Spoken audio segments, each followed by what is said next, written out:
win 4 in a row, and they pop out of the gate speedily and open up by 1. Political Riot trying to win 2 in a row. Saunters up to the outside. The pace is kind of slow. Willie the Cobbler started in last, but now up in third. After that, Sign of the Cross, and King Nate is last of the 5. Up the backstretch they go. Race 1, Saturday, CBY. AC Ducey in the early stages with 5 furlongs to go. Political Riot comes creeping up on Eisenstadt and puts the blue Shadow Roll in front, but those two are in perfect harmony with a half mile to travel. After that, Willie the Cobbler being niggled out a bit by Daylor Batios Lopez, but advancing as Eisenstadt attempts to run away from Political Riot. Then we come to Sign of the Cross, 4 out of it, and King Nate still is last, and now about 9 lengths behind Eisenstadt, and Eisenstadt cruises along confidently. Lindsay is all over Political Riot. Sign of the Cross swings into action on the 4 wide side. Then it's Willie the Cobbler. King Nate's running on from 7 lengths out of it, and Eisenstadt tries to take them wire to wire. It is Eisenstadt kicking clear beautifully by 3. Sign of the Cross still giving absolutely everything he has. Then we come back to Willie the Cobbler inside the final football field. Eisenstadt, Sign of the Cross. Eisenstadt has won 4 in a row.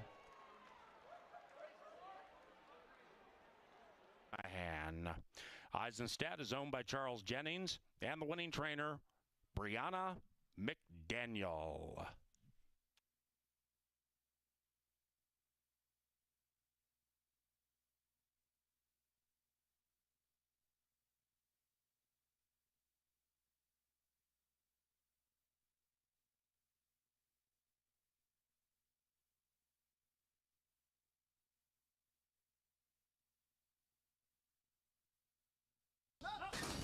And they're racing. Number 3, Sky Raven, broken a tangle.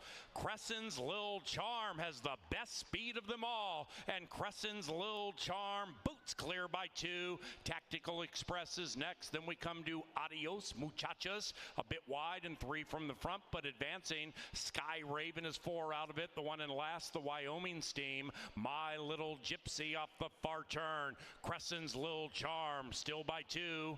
In second, Tactical Express shoved on hard. Adios Muchachas now finds her best stride, and she rolls up alongside Crescen's Lil Charm. Sky Raven is about 8 out of it, and Adios Muchachas takes the lead from Crescen's Lil Charm, racing a bit erratically. Crescen's Lil Charm fighting back on the inside. After that, Tactical Express. Adios Muchachas jumping around a bit, but doing so with the lead.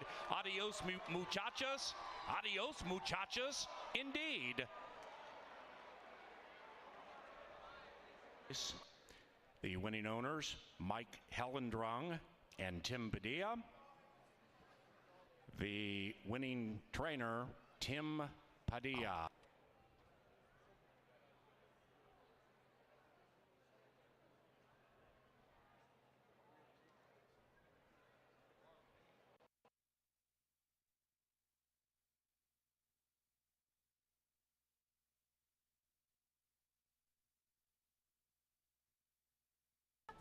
And they're racing. Don't Box Me In, the prohibitive favorite, jets off with the early lead. Don't Box Me In puts 4 on the field early. After that, Black Limo begins to cruise up to the inside. Oh, Dog's about 2.5 lengths from the lead as Alonzo Quinones and Don't Box Me In slow it down a bit around the turn. 3/4 of a mile to go, and the 3 leads by 2. After that, we have Seeking Splendor, about 9 lengths out of it. Third last. Next to that one is Zaffa, and at the tail is Past the Cat. Up the barn side they go with 5/8 to travel, and they're chasing the favor. Don't Box Me In. Black Limo continues to stretch out things to the inside of O Dog, just about 1.5, maybe 2 from the front, and that trio is 7 clear from Zaffa Zaffa beginning to advance. Then it's Seeking Splendor, who's losing ground quickly. In fact, the rider's boots are out of the irons on number 1, Seeking Splendor, overtaken by Pass the Cat, who's attempting to pass 4 more cats and win. And the top one would be Don't Box Me In. Don't Box Me In cruises along by 1. Oh, Dogs next to the outside. Black Limo still in the thick of it. Zaffa continues to advance. Rider has the black helmet cover on the wide side. Then it's Past the Cat and Seeking Splendor, and they're inside the final furlong. And this favored Don't Box Me In is all about business. Black Limo along with Zaffa chasing, but chasing in vain, as Don't Box Me In has taken them wire to wire. And Alonzo Quinones, the winning owners, Lothenbach Stables, and the winning trainer, Joe Burnt. Don't Box Me In is a 4-year-old by Lothenbach Stables. Race 4, 20 from now.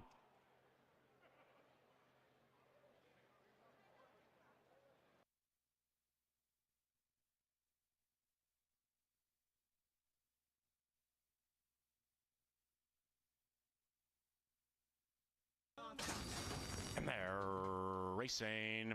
Burning Leaves comes out smoking, but now has been overtaken by Hey, Hey, Captain Jack. Hey, Hey, Captain Jack opens up nearly 1. Passing Time lay second. After that, Big Boy McCoy to the outside of JJ's Wildcat, and Burning Leaves advances to the inside, pushed on by Eddie G to keep up, and is about 3 lengths from the front. And it's Hey, Hey, Captain Jack booting clear by 1.5. In second, still Passing Time. Burning Leaves still ridden rigorously, about 3 from the front, and Hey, Hey, Captain Jack puts 3 on the field swiftly. After that, Big Boy McCoy, JJ's Wildcat, 11 out of it, around about the quarter pole. Hey, Hey, Captain Jack, 5. Kelsey begins to work on Hey, Hey, Captain Jack, as Burning Leaves flashes out of the crowd, beginning to close nicely. Hey, Hey, Captain Jack, Burning Leaves. These two, Hey, Hey, Captain Jack, Burning Leaves, cutting into the margin, cuts it from a half to a neck to a nose. And there he goes. Burning Leaves prevails. Flaming Fire, bred in Minnesota by Lothenbach Stables.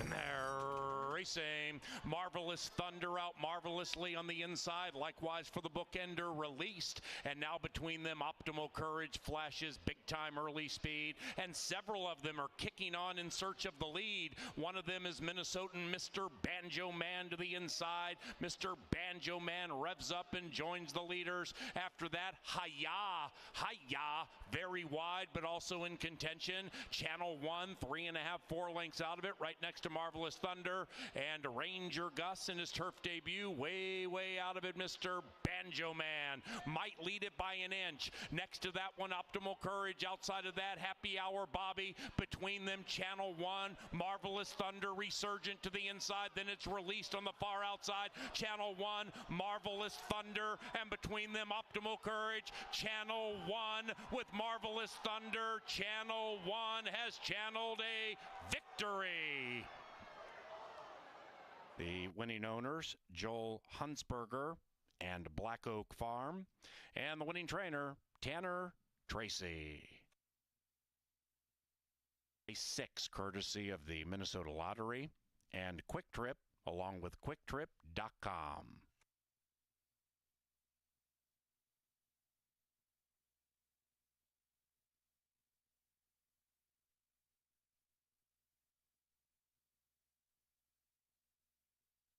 Baby boys, and they're racing from the center. Johnny B. Ghani popped nicely. So did his stablemate Frosty View to the inside. And the Burnt Runners go 1-2 in the middle stages of the backstretch. And they're running away from Carpe Gold. Outside of that is Got Ghosted. Then it's Mo Mesa. That firster is finding his feet. About 6 lengths behind Frosty View. 3.5 after that to Riding Solo. That one's to the inside of Commissioner Oscar, who is a half length clear from Ben's Lake Thunder. Then we come back to Latin Forest, way back in last. Incredible Victor, well strung out with a quarter of a mile to go. Frosty View is giving the stablemate a view from about a length ahead, maybe a length and a half. Johnny B. Ghani working very hard with those white blinkers to the outside. Frosty View, the firster, starts shifting ground. After that, we have Mo Mesa into the final 125. Frosty View and Johnny B. Ghani. It's a burnt civil war that goes to Johnny B. Ghani. 6-1-3 in race 6. In the winner's circle, it is Johnny B. Ghani and Eduardo Gallardo. The winning owner, Jack Gugas, winning his 3rd race this evening. It's Joel Burnt. The winner is a 2-year-old dark bay son of Sky Mesa out of It's Tamareno.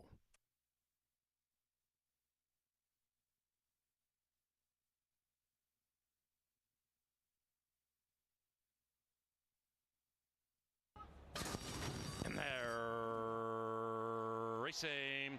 Dakota Knight at 0 for 16 wins the start.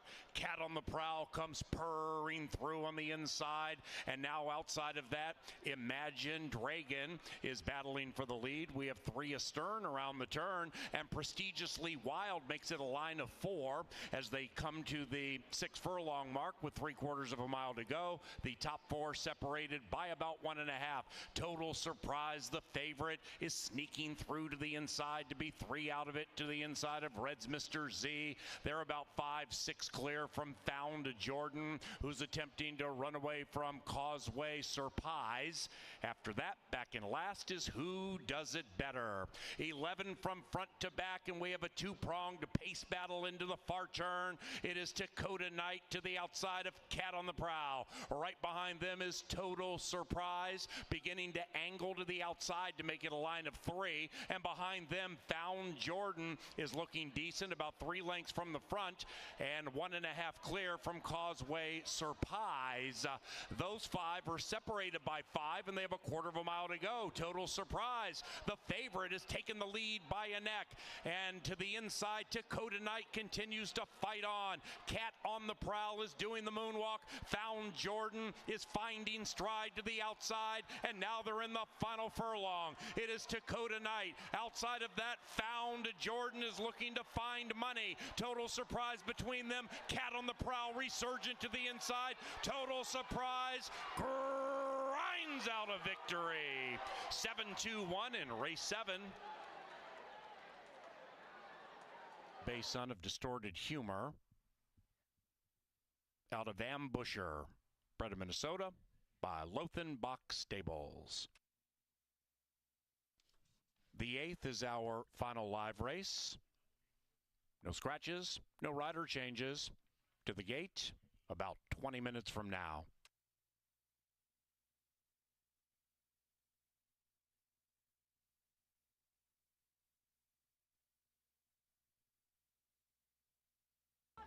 And they're racing. Rough beginning for Glendale. Glendale pinched and went back to last at 3-1. Great beginning for Big Pete, coming up big with that early speed. And Big Pete at 8-1 grabs the lead as they corner for the first time. Unique Path is next. Then we come to Red Sense. That one's 3 lengths from kind of a hot early pace. After that, Tiger Hunter to the inside of De Ghost, who is 1 length clear from the White Horse Texas Hold'em. Then it's Glendale, and Public Opinion is last of all. Up the barn side, Big Pete and Kelsey trying to steal it in upset fashion. It is Big Pete leading it by 2. Unique Path lays second to the inside of Red Sense. Outside of that, DeGhost continues to steadily advance, doing so wide, and Tiger Hunter's on the prowl to the inside. After that, we have Texas Hold'em. That one is between runners and about 4 or 5 lengths from the lead. After that, Glendale being shaken up, 7 out of it, and Public Opinion still last about 9 from the front, and the front still belongs to Big Pete. It's Big Pete leading it from Unique Path, and they've run away by 2, maybe 3 lengths from Red Sense. Likewise for Tiger Hunter. Outside of that, DeGhost. Texas Hold'em is in need of a check raise, about 7 from the front, and it's Big Pete still leading it clearly. Big Pete pounds away with a 2.5 length lead. Unique Path outside, DeGhost finishing okay. Then we come back to Public Opinion on the outside, but Big Pete has stolen it, and Big Pete takes them wire to wire.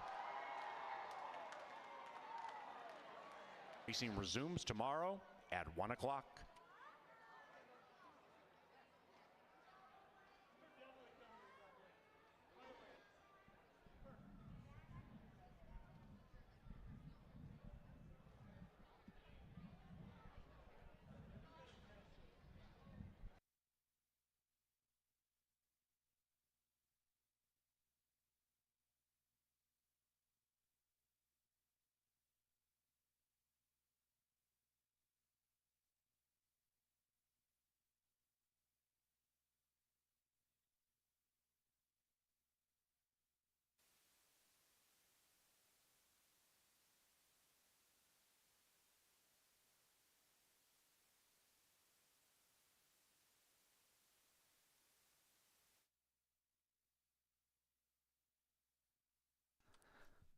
Ladies and gentlemen, please rise as Miss Caitlin Vidston leads us in our national anthem.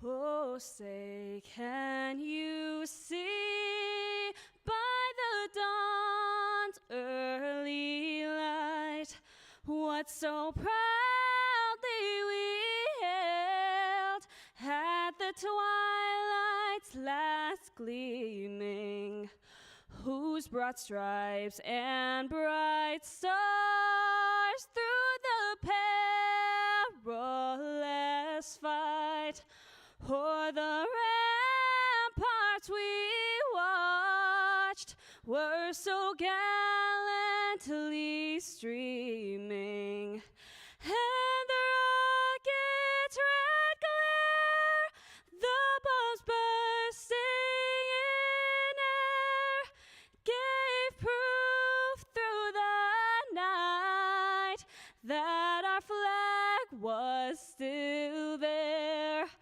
Oh, say, does that star-spangled banner yet wave o'er the land of the free and the home of the brave?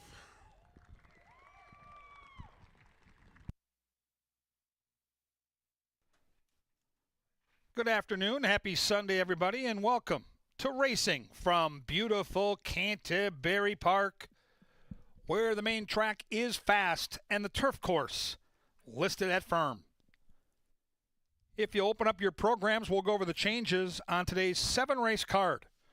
We'll start in race number 1, where we scratch the 3, Cura Fever. With the scratch of number 3 in the first, we have no show and no trifecta in race 1. Race 2, take out the 1, Sense of Flurry. Race 2, take out the 1. With that scratch, there is no superfecta in race 2.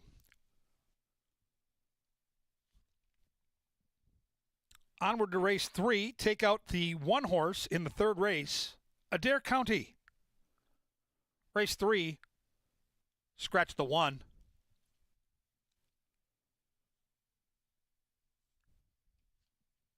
Race 4 is free and clear. No changes in this afternoon's fourth race.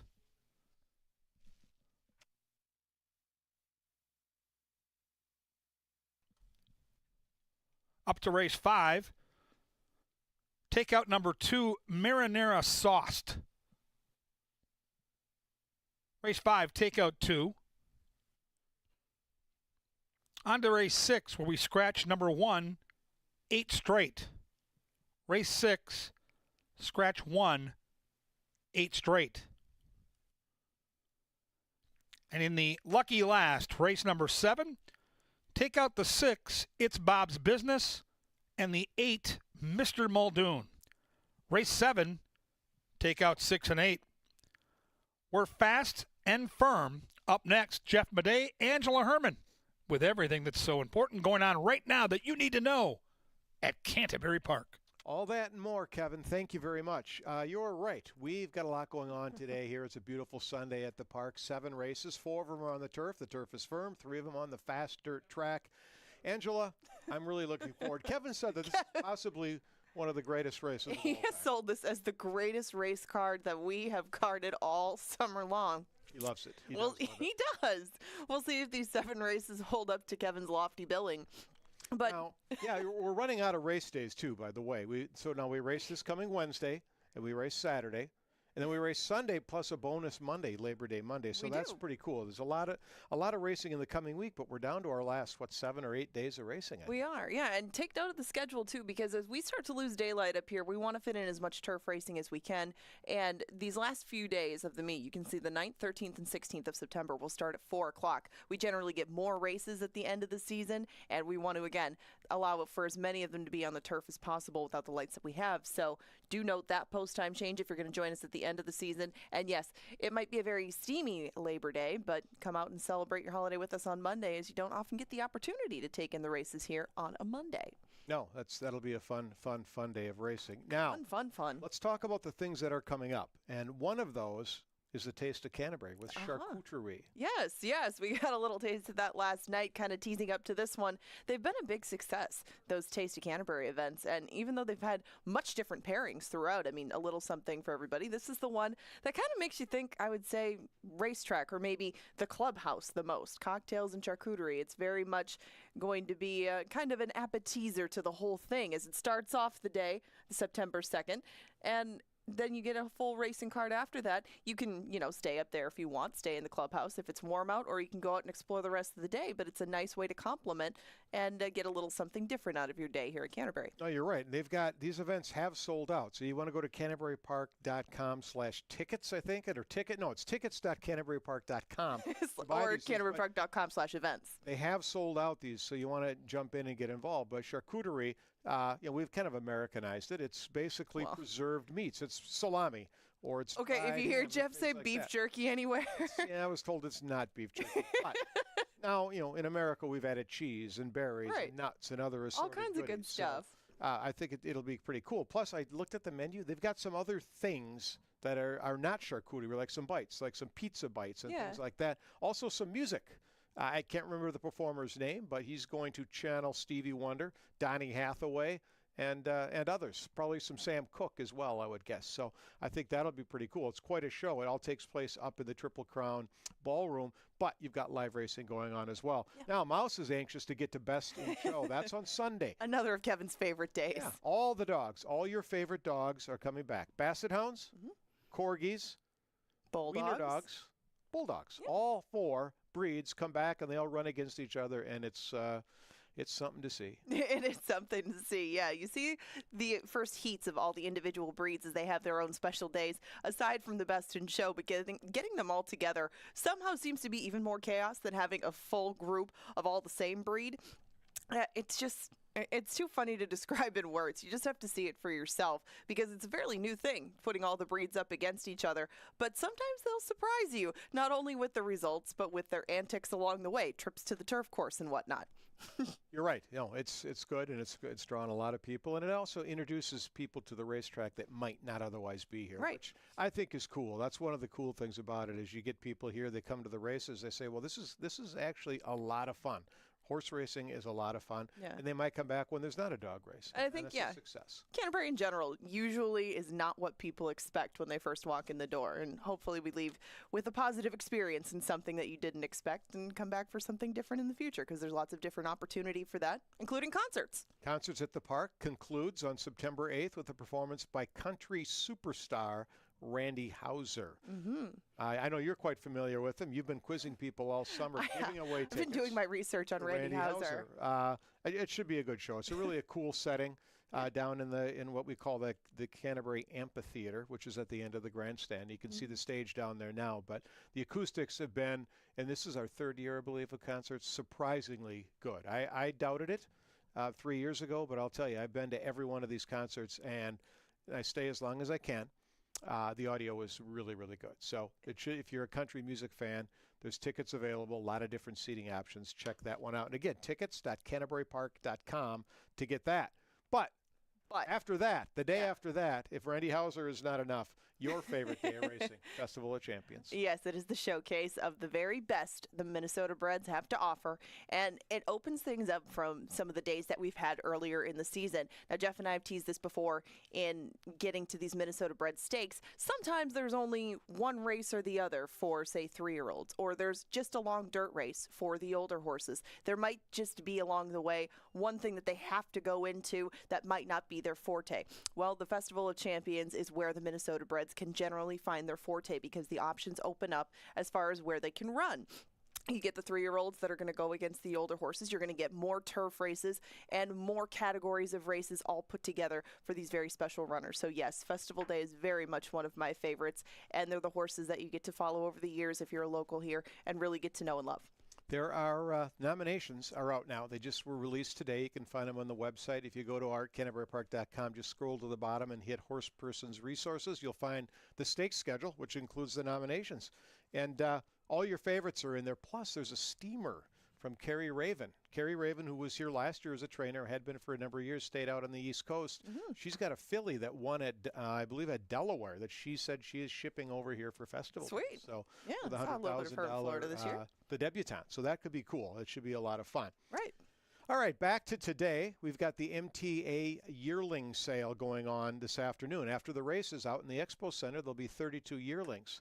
And there's a lot of options. I think the prices are ranging. You don't have to be in a fancy dining car drinking coffee and smoking big cigars. You don't. Because there's a horse today on today's card that was purchased for $2,800.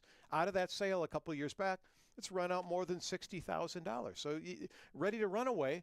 Now that's going back about 6 years, was purchased for next to nothing, has run out almost $500,000. So there's bargains to be found at this MTA yearly signing. So even if you don't want to buy a horse, go out there and kick the tires. Just get an experience. Yeah, you never know where the next big horse is going to come from, and it could come with a bargain price tag. Absolutely. But that's because they're yearlings. They can grow into a lot more than they are now. So it's kind of fun to get in on the ground level and see what we're going to see in future Festival of Champions and seasons here at Canterbury. Yeah, that's a super cool event. Get out there and check it out if you haven't. Now, other super cool things are Super cool Pick things. 4, Those. Post time Pick 4 and the Pick 5 with a 10% takeout. Nothing lower in the nation than our 10% takeout. That leads to bigger payoffs. For example, last night, that Pick 5, there was a couple very obvious horses, maybe a 1-5 or a couple of 1-5s even. Burning Leaves and still Total was Surprise. paying fairly well, I think. I thought so too. Yeah, so you want to play it. And I know that you're going to give out some selections for people to use, the post-time Pick 4.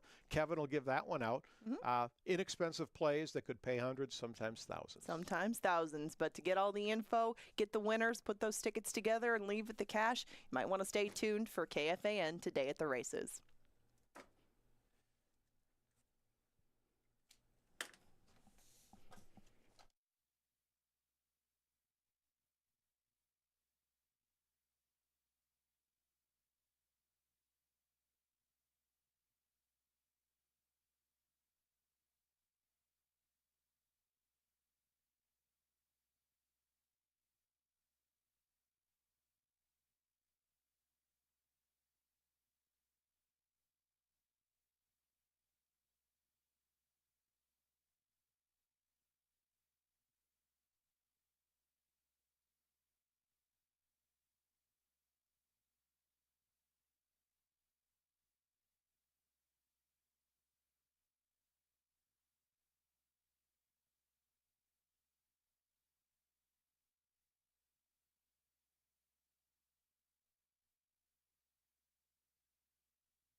Happy Sunday, happy Sunday, happy Sunday, and welcome to Canterbury Park on Family Day. My man over there is super excited. Maybe he was one of the individuals last evening who recognized that there were 2 1-to-5 shots that won late in the Canterbury card. Amazing. 1-to-5. So, I mean, what's that? You got 2 Pasadena City College math would indicate, I bet $2 to win. Get back $2.40. I get $2.40, bet 20 and just made $4. Like Kevin likes to say, anytime you want to bet 200 or more on those 1-to-5 shots, go on and take that freight elevator up to the very top. We'll cover it. Walk down the hallway because, I mean, you got to win so many in a row to offset 1 or 2 losses. However, we digress. We had 2 1-to-5 shots win last night in the pick 5 sequence.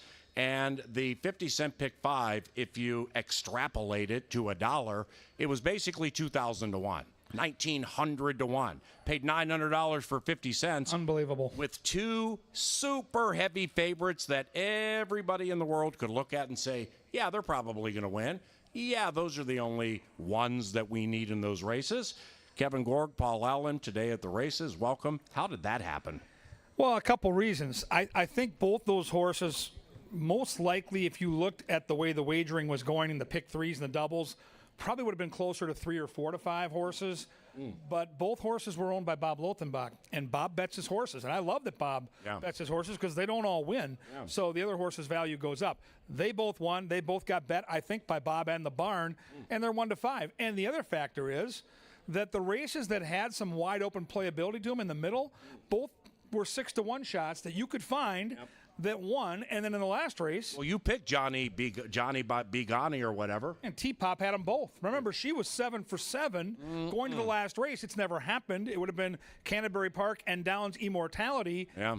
She almost ran the card. And then Kelsey Haar in the last race. And good for Mouse, because Mouse had got beat up all day long, as Mouse tends to do at the track. But his favorite jockey's Kelsey Haar. And so he went to the cash machine, which Mouse tends to do. And he bet on Kelsey in the last race and got it all back and then some. And good for Kelsey. I mean, you know, it's not like Kelsey's up here winning like Irad Ortiz Jr. But she wins at prices, man. If you bet but Kelsey she ain't Haar, betting on her horses. I mean, she's relying needs on to win. her 10% of the 60% the owner gets. So good for Mouse. We've seen that movie for 3 decades.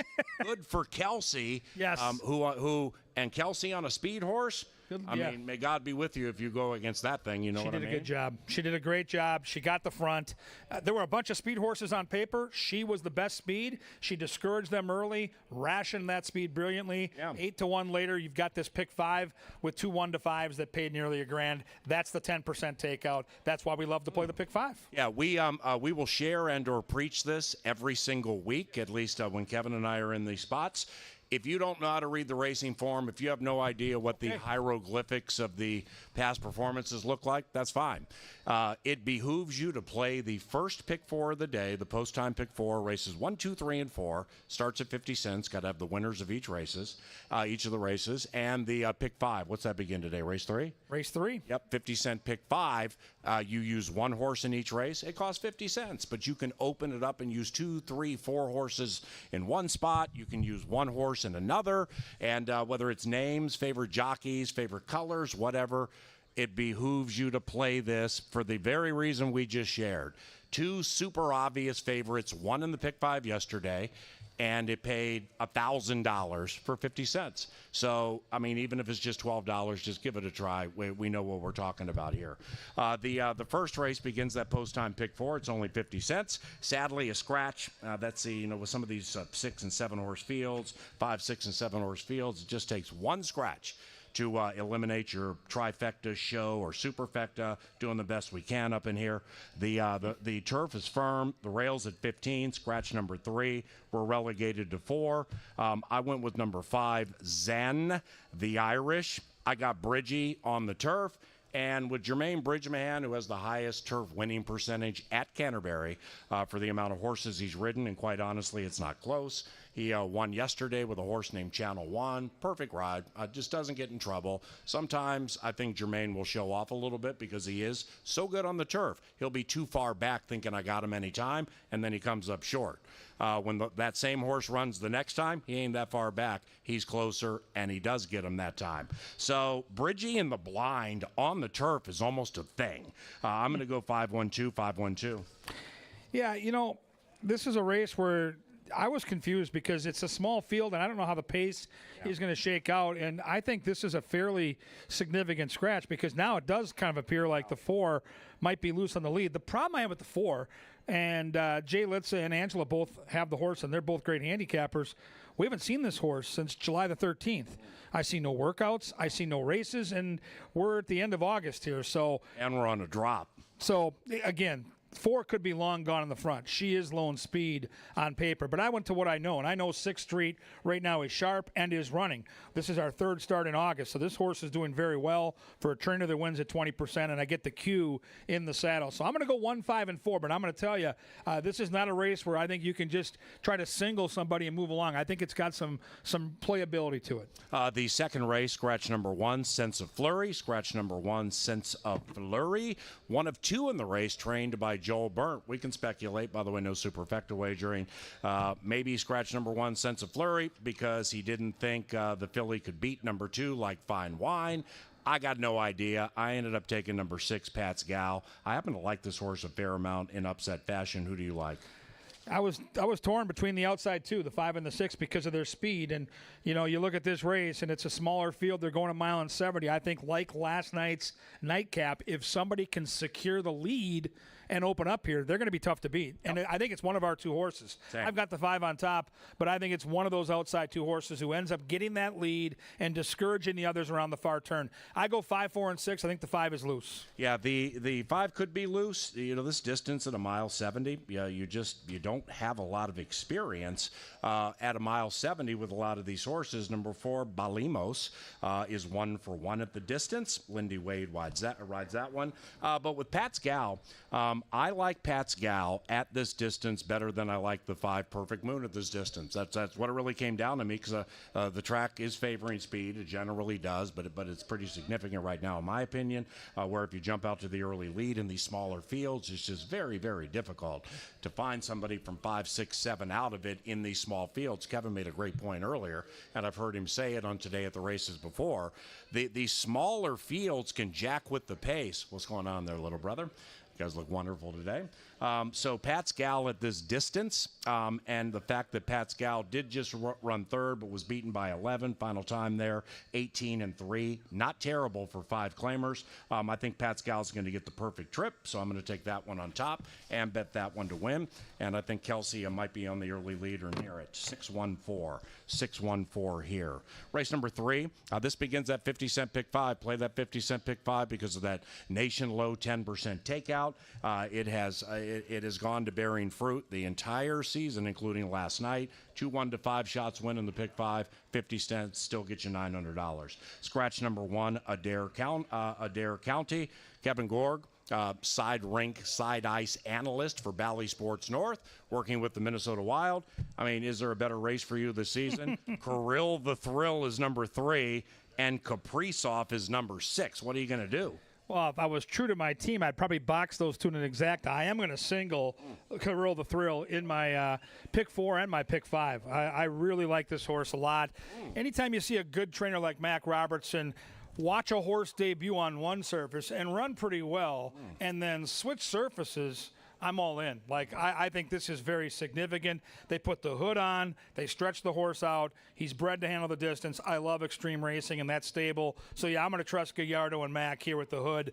I think this horse is going to show significant speed. I think this horse is gone on the front end. I just don't see a lot that I fear here. So I go 3, 4, and 2, and my pick 5 will start with a single of number 97. And that's the beauty of the game, because I'm going to try to beat 97 with Elevated Game. And the reason I took number 2, Elevated Game, is because I can't separate the others. Kevin kind of said the same thing about the 3. Completely understand what's happening here with Kirill the Thrill. Blinkers go on. Trainer's a Hall of Famer. We had some early speed last time. But if you look at the interior fractions, 23 for the opening quarter in a 5.5 furlong race is moderately slow. I mean, it's not super slow, but it ain't great. 47 is slow. Okay, so that's not a great half-mile time. And with the blinkers on, the last work shows August 4th. We're at August 27th. We had a race the 10th. I just wish I had seen one or two works in there with those blinkers on, but we didn't. Doesn't mean the horse can't win. But Elevated Game is kind of the one I fell into, $21,000 purchase in Lexington.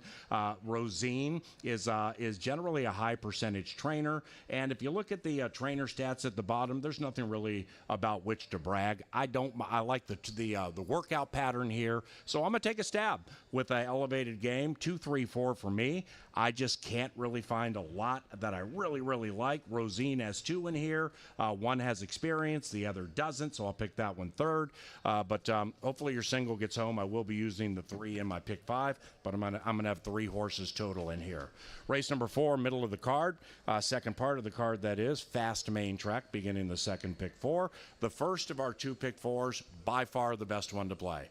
By far, if you're going to play a pick 4, play them both, but play the first one for more value. No scratches, no rider changes, 2, 4, 1. What do you do?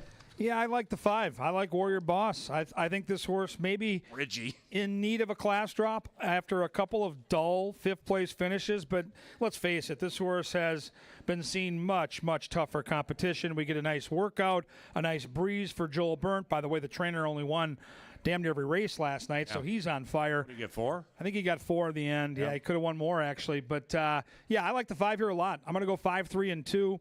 I think there's enough speed to set it up for Warrior Boss, the Minnesota bred, to come charging down the stretch. Yeah, I'm 2, 4, 1 here, and Bridgie and Warrior Boss winning with Burnt. I mean, like, that's really going to surprise me. It's not. Silver Dash. The question here is, now we're available for $15,000 and we're razor sharp. Well, then I looked back at it and did a little more of a deep dive on it. Silver Dash was claimed for $15,000 a year ago. Subsequently has gone on to win 3 times and hit the board or finish top 4 a bunch of times. So they have not only made $40,000 this year, they have done quite well off this $15,000 claim. So now, out of an allowance race, you put it up for 15, you get $15,000 with a Minnesota bred, by the way, who a lot of them don't run at other tracks around the country. You would get the $15,000 and the 60% of $32,000. That's a crush. That's a $30,000 crush. Yep. And then you move on. That's the claiming game. Silver Dash is super sharp. I like the final time. 3 for 5 at the distance. 6.5 is tricky. Not for Silver Dash. So I'm going to go 2, 4, 1 here, winning this thing from slightly off the pace. If I can get 2 to 1 or higher, I will be making a win bet on Silver Dash. 5th race, scratch number 2, Marinara Sauced. Bridgie off the turf. We're not liking that. Closed circuit to those of you in Oklahoma City. Every turf race you have that does not include Jermaine Bridgman, all of your trainers are making a mistake. Mark my words. Yep. Scratch number 2, race number 5, we're on the turf. Begins the final pick 3. One of Kevin's favorite wagers at Canterbury. 6-9-5 for me. I'm going with Calzone in an upset. I mean, okay, Mongolian Apple might steal the thing as a favorite, or maybe Mendelssohn Joy is favored. But I have my reasons to like Calzone, and I'll share them momentarily. Who do you like? I love the fact that you're going to jump in on a 12-1 shot. That's awesome. I like the 4. Set by a professional. Yes, it is, and he's very good. Yeah, there's speed here, but I don't think Mendelssohn Joy needs the lead. I think this horse has some versatility to him. It's Mac Robertson. It's a horse that's sharp right now off a very, very good second place behind Modern Science. I think that was the race where Joel Burnt got win number 1,000. Yeah. And rested since and ready to rock and roll. I'll put the 4 on top. I've seen the Mac Robertson movie in the last 3 weeks of racing year after year after year. He gets hot late in the year. 9 horses, the horse to beat. I'll acknowledge that. I go 4, 9, and 7, but I really want to hear about Calzone. I mean, the horse comes out of a $20,000 claimer, beating Line to Gain, who is less on the morning line than Calzone, and also, by the way, had a bad start, went back and watched the bad start. The horse got bumped significantly. The interior fractions here ain't great, that 23 and 4. You probably could go a little faster than that. Then we go 12 and 3. But we finished 41 and 2, and that's not bad. And the speed figure was good. So I look at the last race, and I watch back the last race, and I watch Runaway Ready come back and win. I'm like, what's not to like about this at 6-1 or higher? So now Laureano Sosa, very young in the game, still learning how to ride this turf and other turf courses. I believe in Laureano, and I believe in this horse at a big price. I think the race is wide open. I am using 4 in here in my pick 5. But nevertheless, I'm going to bet number 6, Calzone, to win. 6-9-5 in race 5. Race number 6, the penultimate, beginning Dr. Dan's late double. Scratch number 1, 8 straight. Morning line favorite here, Mr. KG, is Love a Fighter. Burnt Lothenbach, Eddie G. You had some really nice words for Eduardo Gallardo from the paddock yesterday, and you were absolutely right about his improvement, but his improvement around 2 turns and his improvement on the turf, I mean, it's gone lickety-split, so very good for him. 6-3-8 here for me. Yeah, Gallardo's a really talented kid. We should have known this was coming because when Mac Robertson commits to a guy, which he did, he knows, like, this guy can flat out ride. Now Joel Burns jumped on the bandwagon. He's winning for our top 2 barns. All that being said, Love a Fighter to me. You talk about planting a red flag on a card, this is it. This horse was purchased for $75,000, has 1 career start, and they're dropping this in, not just a claiming. We're taking that elevator all the way down, folks, and we're available now for $5,000. Pass. Hard pass. No thank you. I had Carmona last night on a double-digit horse that I thought could get loose and get him his first ever win. He ran great. Ran a really good close third at like 11-1. Came back late, too. I know. Got weird. Hung around late when the others didn't want to win. Positive Petey is the horse today. He's loose, jockey hungry for his first ever win. I'm telling you, I love this horse. I love Positive Petey. I think he's loose. It's only 5 furlongs. There isn't a ton of speed. The other speed is Western Charm, who's had 12 tries and doesn't want to win. So I think the 8 is long gone in race 6 at a price. 6-3-8 for me. I like what you're doing there with a Positive Petey. Definitely looks to be the speed of the race. And you know what? When a horse like Positive Petey wins, or like that Calzone clip that I picked the previous race, I mean, when those horses win at 5, 6, 7-1 or higher, that's how you get 2 1-5s in a pick 5, and it pays $1,000. Yeah. Channel 1 was 6-1. The Johnny Be Good or Johnny Be Ghani was 6-1. Yeah. 6-1 is not that big of a price, but in the new Canterbury, at least what we're facing now, from a betting standpoint or field size standpoint, 6-1 is like 15-1. I ain't kidding you. 5-2 is the new 5-1. Yep. At least for now. So, man, I love that angle. I am using Positive Petey here simply because I've said it before with Joel Burnt, and I know Joel inside and out. We've been close friends for a few years now. He's not going to drop a horse down to $5,000 and put bad goods on you. He's just not like that. He has so many horses and so many good horses, so does Bob Lothenbach, that there's a weeding out process that takes place at the end of the year when they're going to Delta and Chicago and other places.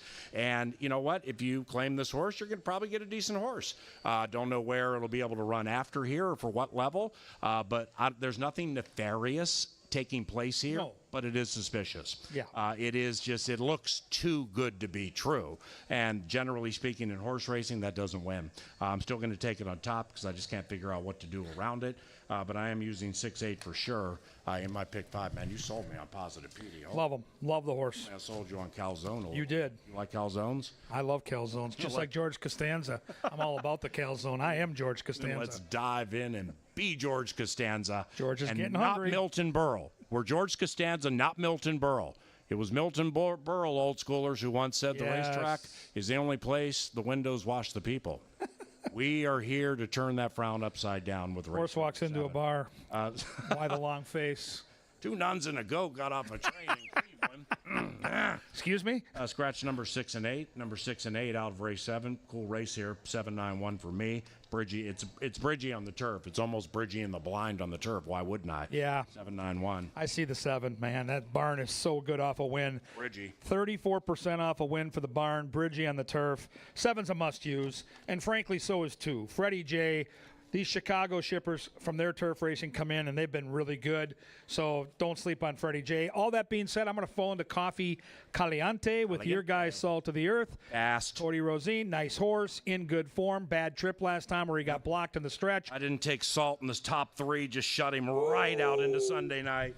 4, 7, and 2 in the last. I'll need those 3, at least one of those 3, to hit the pick 5 after we single Kirill the Thrill to get in position for a nice score, which we're going to do today. And then at the end of the equation, Schmooze falls into the lead. Schmooze burned me. And Schmooze burned me too. So but Sore that's subject. The unpredictability of horse racing. Yes. So I would suggest, like Kevin said 10 minutes ago, use all of them in as many races as you can. Best of luck. For Kevin Gorg, I'm Paul Allen for the TV department, which is second to none. And every member of the STEAM team, we are here to serve you. Enjoy yourselves today. Next Sunday, as Jeffrey and Angela mentioned, Battle of the Breeds. We have the Corgis battling the Dachshunds, battling the Bassets, battling the Bulldogs. Kevin and I will be calling those. That'll be the final super big crowd day of the season. September 12th, we have bingo beginning every Tuesday at CBY, and we close September 16th. So check out the website, canterburypark.com, for more information. Have a wonderful Sunday, and thanks for coming out.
All right, fans, it's time for the post-time pick 4, and I mentioned this earlier. I thought this first race, even though it was small numbers, was a bit of a puzzle to handicap, so I'm going to take the easy way out and take the top 3 contenders in the 1, the 4, and the 5. Leg 2, kind of the same thing. I think the top 3 contenders will battle it out, 4, 5, and 6. The outside markers, I think, have an advantage there. One's a closer, 2 are speed horses. It's all going to come down to Kirill. It always does for me. Race 3, singling the 3, Kirill the Thrill, looking for a big-time goal from number 97 for Extreme Racing and Mac Robertson and my guy Eduardo Gallardo. And in race 4, I'll close it out with 2, 3, and 5. Paul made a really good case for Silver Dash. Respect the heck out of that. I do think Warrior Boss, though, gets the last say there. 1, 4, 5 here in the first with 4, 5, 6 with 3 singled. With 2, 3, 5, it's a $13.50 investment. And it's the post-time pick 4. Any investment you make, it's well worth it because it pays hundreds, sometimes thousands. 10% takeout puts more money in your pockets. So, 4 minutes, post-time pick 4 and Sunday Fun Day right out here at Canterbury. Good luck.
Fans, your attention, please. There is a late scratch here in race number 1.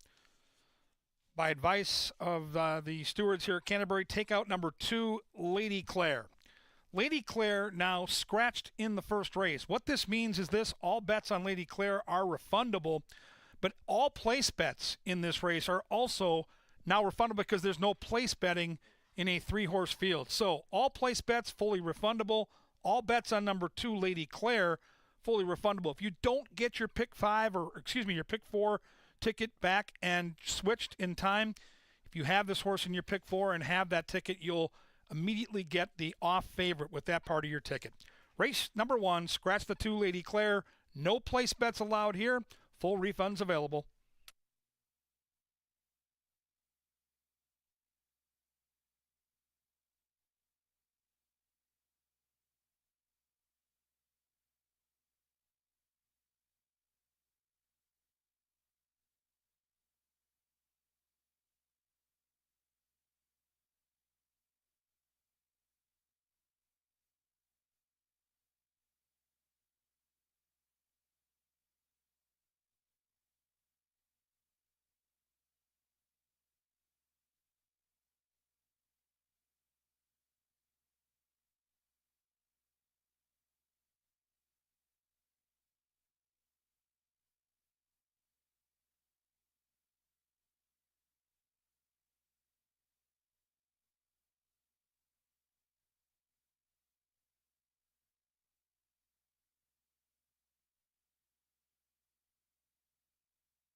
The horses are approaching the starting gate on Pepsi Family Day.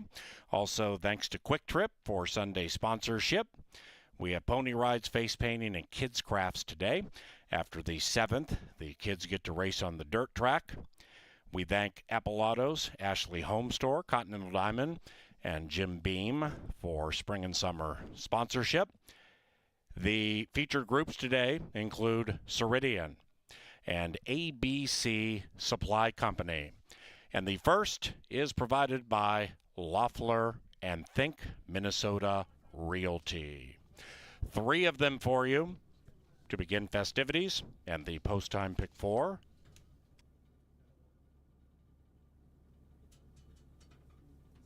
Here is Savona after 6th Street. Savona, the penultimate equine animal to enter. The Irish, the last in line. And they're racing. And Zen won the start. Zen won the start and kicks on. One of them stayed in the gate. 6th Street stayed in the gate. So hold all tickets. We're relegated to a match race, by the way. But do hold all tickets. Number 1, 6th Street stood in the gate, and there will be an inquiry at the end of the equation. Savona, 5. Zen, 2nd. And attempting to cut into the margin as they approach the top of the stretch. It is Savona and the leading man. The Irish is jumping Savona on the inside. Bridgemahan made an aggressive move up to the top of the lane to give Zen a chance, and Savona is attempting to fend the challenge and doing quite well. It is Savona leading it from Zen. It is Savona, Zen, Zen, Savona. Savona prevails. Hold all tickets.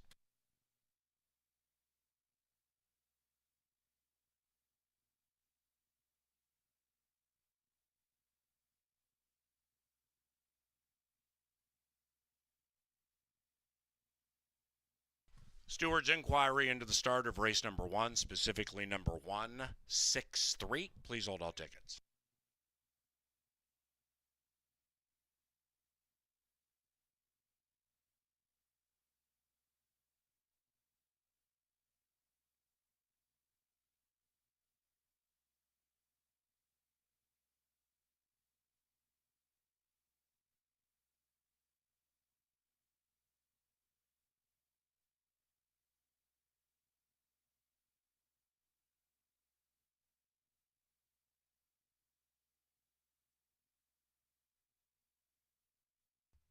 Claima.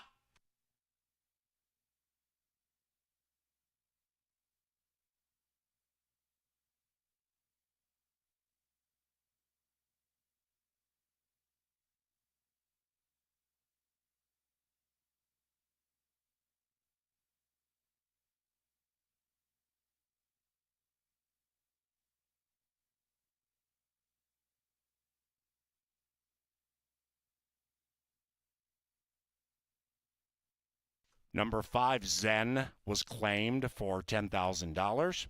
Wade Rarick, the new owner-trainer. Number 5, Zen, claimed 10 grand. W. Rarick. With the General Steward's inquiry, the number 1 is in question. They're trying to figure out what the French filly 6th Street did, whether the gate opened in unison with the rest of the field, the 1 stall, and we'll have an answer shortly.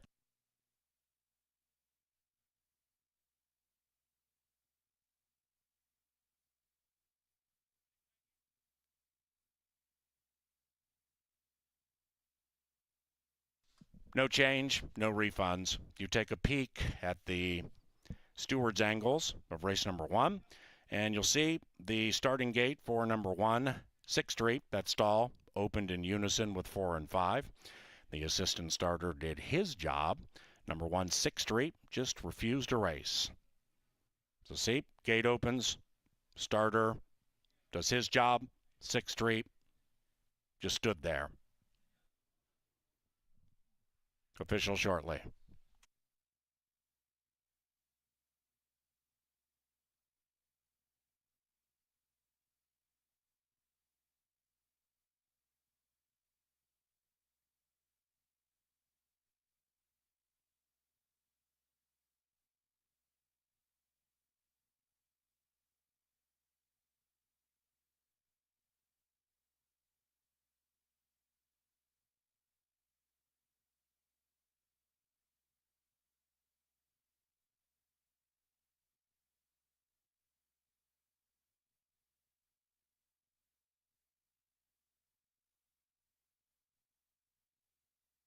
The first is official.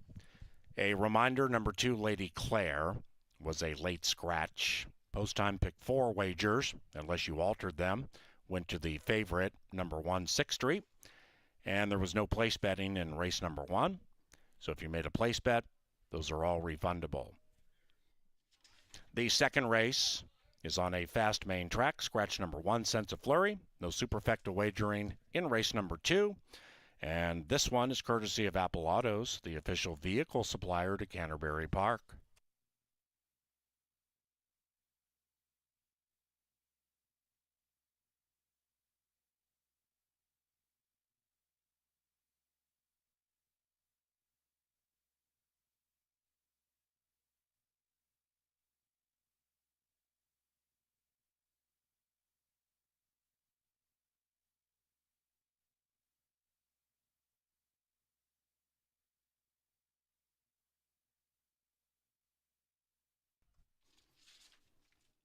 That is 2 in a row for Savona and the winning rider, Harry Hernandez.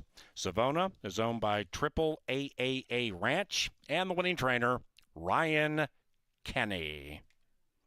We welcome Hayden Hernandez to Canterbury Park and congratulate him on his first victory.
And they're racing. And Zen won the start. And kicks on. One of them stayed in the gate. 6th Street stayed in the gate. So hold all tickets. We're relegated to a match race, by the way. But do hold all tickets. Number 1, 6th Street stood in the gate. And there will be an inquiry at the end of the equation. Savona, 5. Zen, 2nd. And attempting to cut into the margin as they approach the top of the stretch.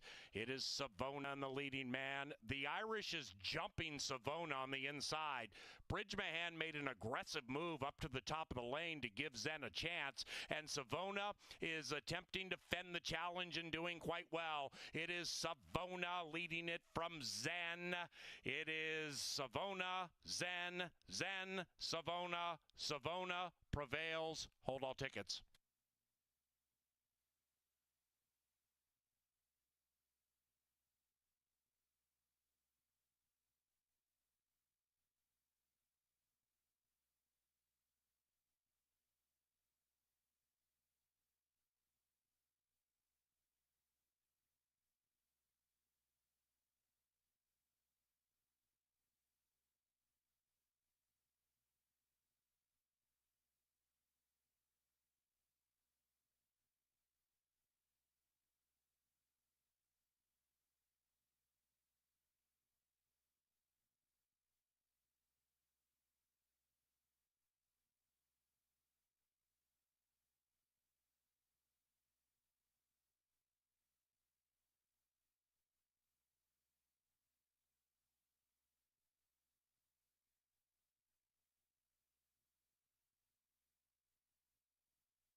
Welcome out to the paddock. Crowd still filing in on this beautiful Sunday afternoon. Pepsi Family Day with the wonders of it all. If you're out here in the paddock, to my left, camera right, we've got a petting zoo, pony rides for the kids, some face painting.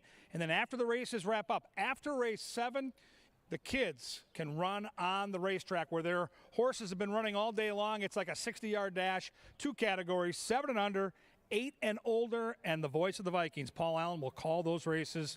Oh, Pepsi Family Day. Soak it up, man. We're going to be missing these lovely Sundays at the track here in a few weeks. We shut her down on September 16th. Let's handicap this race with a significant scratch of number 1, Sense of Flurry. Joel Burnt, our top trainer, was red hot yesterday. Won 4 races. He had 2 entered, and one of them scratches, and I don't have the deuce. And, boy, they are betting the deuce. Odds still moving around here as we talk, but just was 6-5, now bumped up to 5-2. This is Like Fine Wine. The Bug Boy, Barrios Lopez for Mr. Burnt. Well-bred horse for the distance. This is the granddaughter of the great Curlin.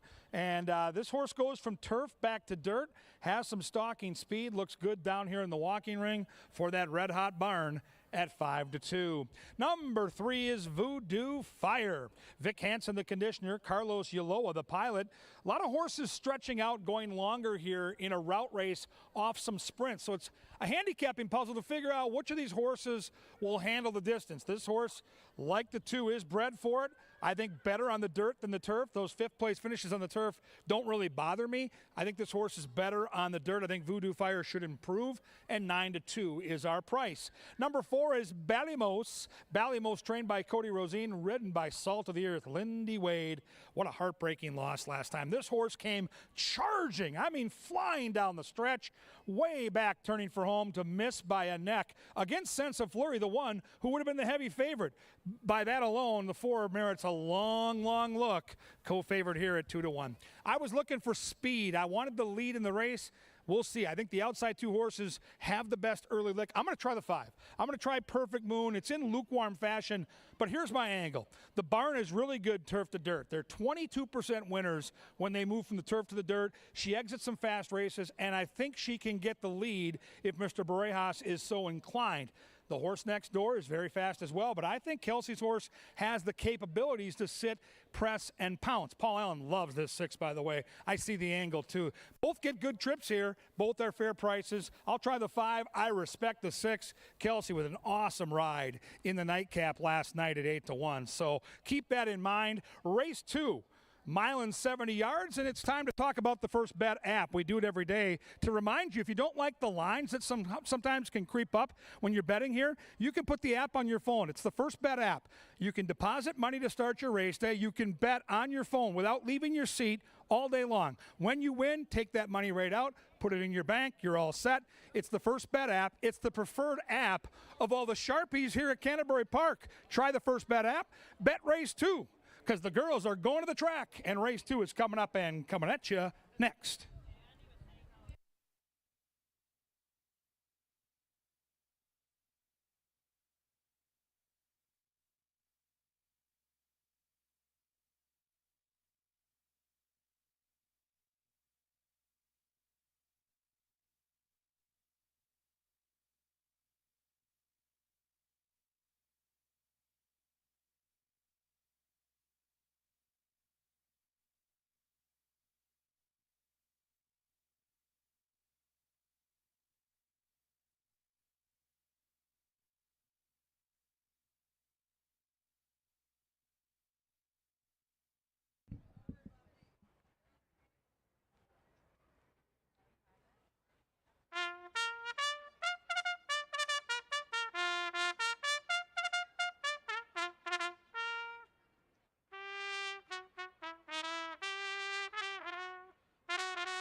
That is our bugler, Lynn Dykert, and he's the best in the business. He brings them onto the fast main track for the 2nd. Sands number 1, Sense of Flurry. With that scratch, no superfecta wagering in race 2.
Welcome back down to the winner's circle.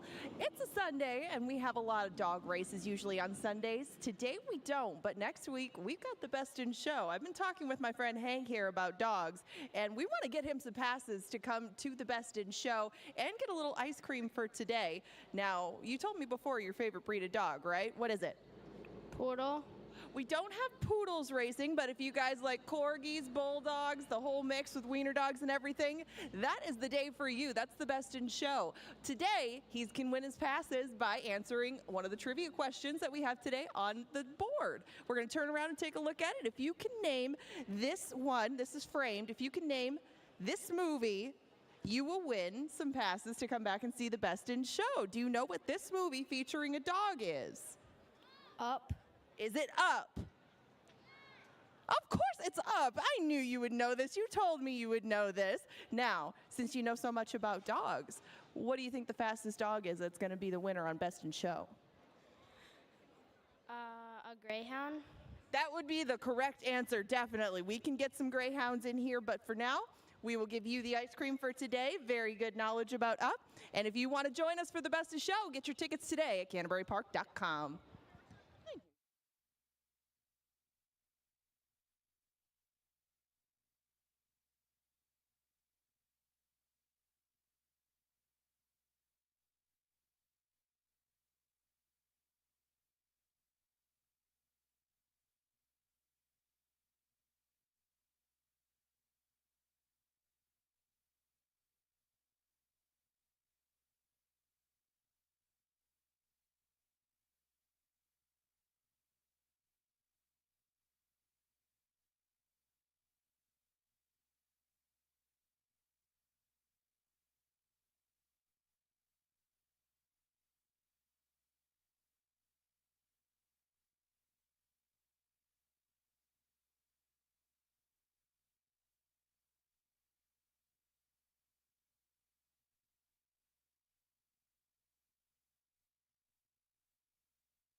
They're at the gate, and it's post time.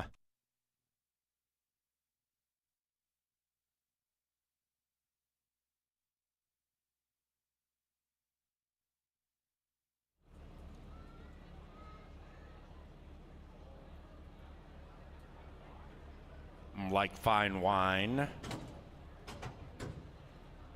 Voodoo Fire, Balemos.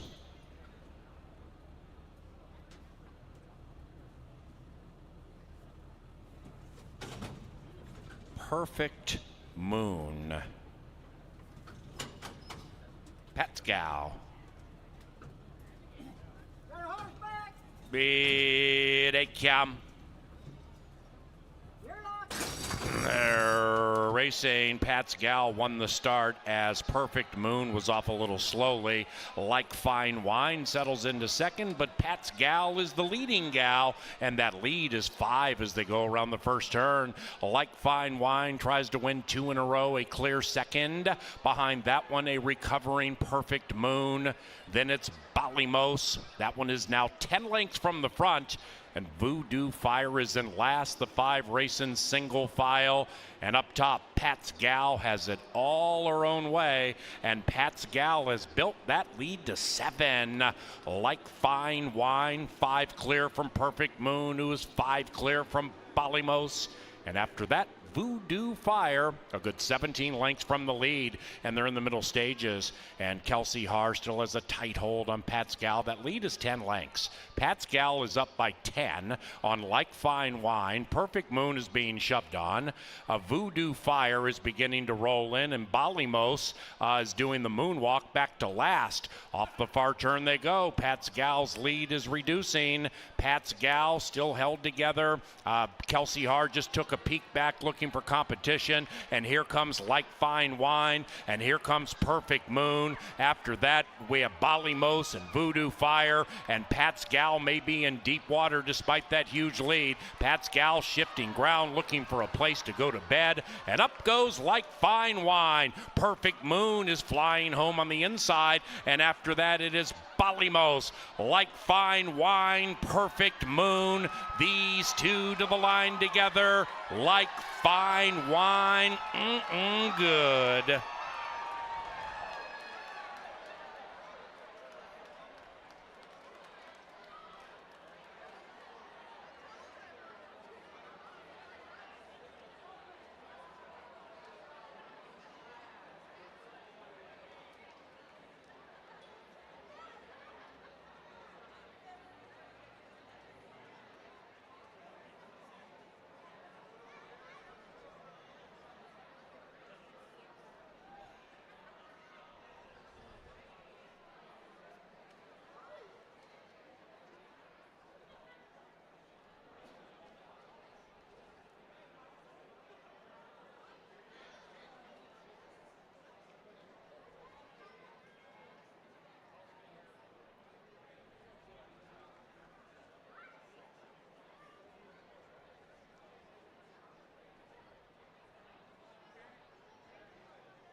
Number 2, Like Fine Wine, ran first.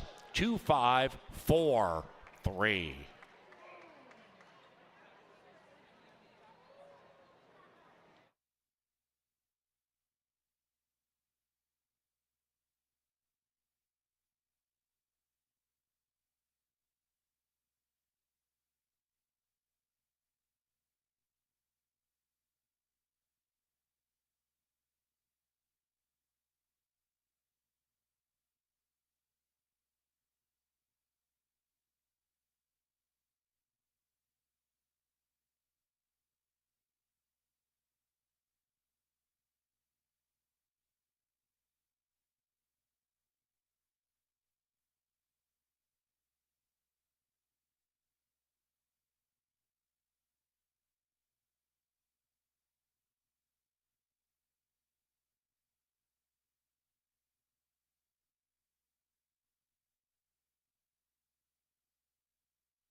Race number 2, the Larry Foot purse goes to number 2, Like Fine Wine, and Delor Barrios Lopez. Bob Lothenbach's the winning owner, and the winning trainer, Joel Burt. 2 in a row for Like Fine Wine. Official. $9.40 for the exacta. Trifecta paid $9.40, and the double paid $12.70. It was 4-2.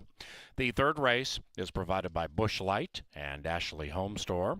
Likewise for Continental Diamond and ContinentalDiamond.com. The third race begins the 50-cent Pick 5 with that nation low 10% takeout. Scratch number 1, Adair County. And we go back to the firm turf course with the rail at 15. Race number 3 in the Pick 5, 20 minutes from now.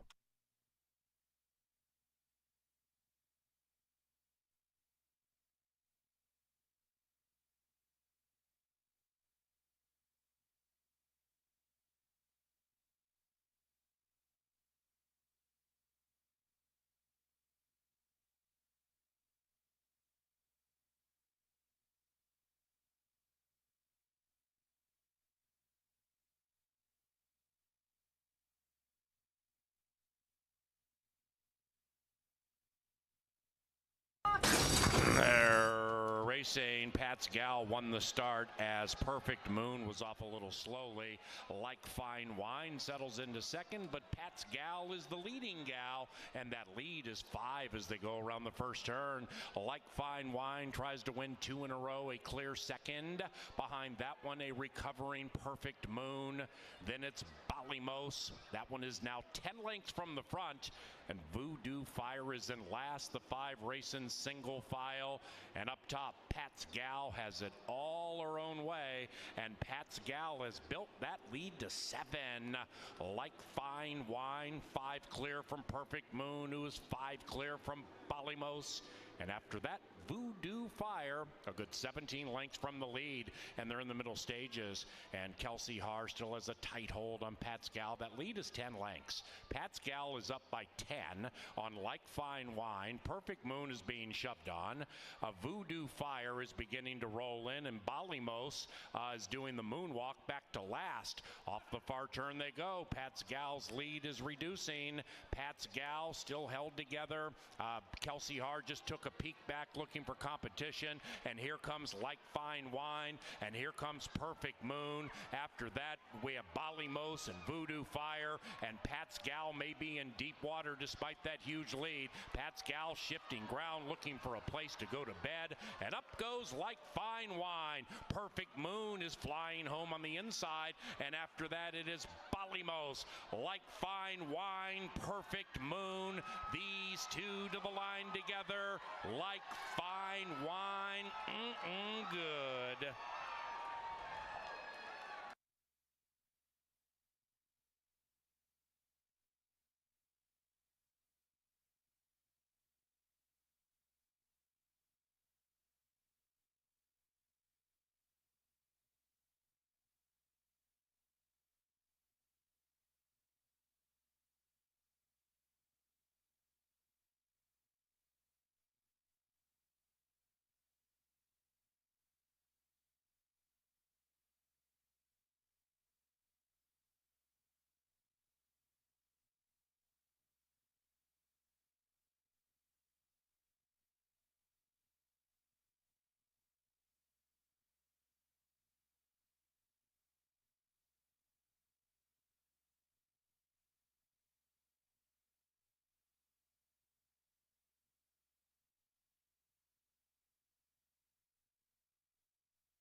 Hello, hello again from the paddock. I now have 2-year-olds to bring to you on the turf. We scratched the one Adair County out of this third race. This will start the pick 5 today because we do have 7, so it's going to start a little bit early today.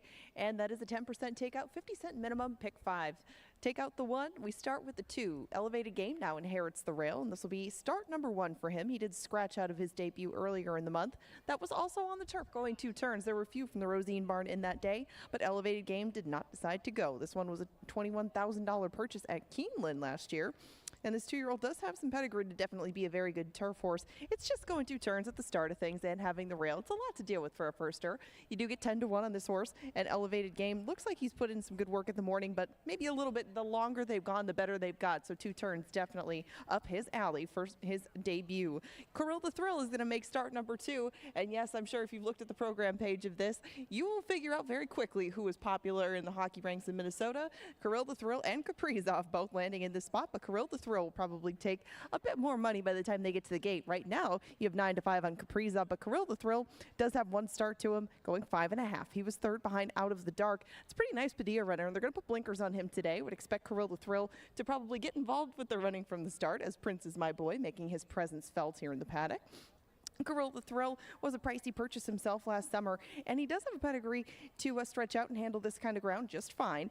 Kirill the Thrill is right now a 2-1, and I would expect that price probably to keep falling. Prince is my boy is another Rosine runner. He was 4th in that aforementioned race where Elevated Game was scratched. Super Renzo won that one in a pretty close battle with another Rosine runner named Churchpew.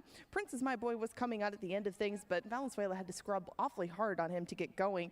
That was at 6.5 as opposed to 5.5 that Kirill the Thrill debuted at, because when they came off the turf, they shortened things up. But Prince is my boy might want even more ground than that by the looks of start number 1. They always can be forgiven for their debut and will definitely take a step forward in start number 2.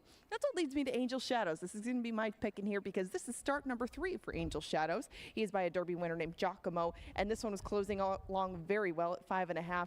All the ground they can give him, I'm sure at this point, will be helpful for Angel Shadows. Alonso Quinones is going to stick with him, and Angel Shadows is making a good appearance down here in the paddock. Very much, you can tell that he has had a little bit of experience at doing what he's doing today. Kaprizov, just to his outside, is one of those making start number 2. He was well beaten in that first start, but he is taking an awful lot of money, and Harry Hernandez keeps the faith. They were behind Angel Shadows last time, but he was 4th, and certainly there is definitely more room to improve, probably from start 1 to start 2 rather than 2 to 3. Still, it would need to be quite a bit of improvement, and Kaprizov a touch of an underlay right now at 2-1. West Dakota is on the board right now at 14-1. I would just expect this one to even out a little bit because all of these horses have dirt experience. They don't have turf experience to them. So I would just demand a little bit more of a price like you get with the outside runner, West Dakota.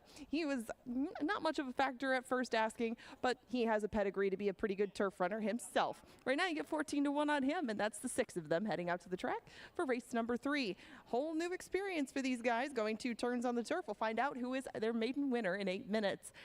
Your 2-1 favorite is Kaprizov. Surprise, surprise. There's the board of selections. We have the pick 5 in here in addition to pick 3s, doubles, exactas tries, and 10-cent supers. He continues to be your favorite. They head out to the track. Coming up next, speaking of hockey, Kevin Gorg is going to take you through the pick 5.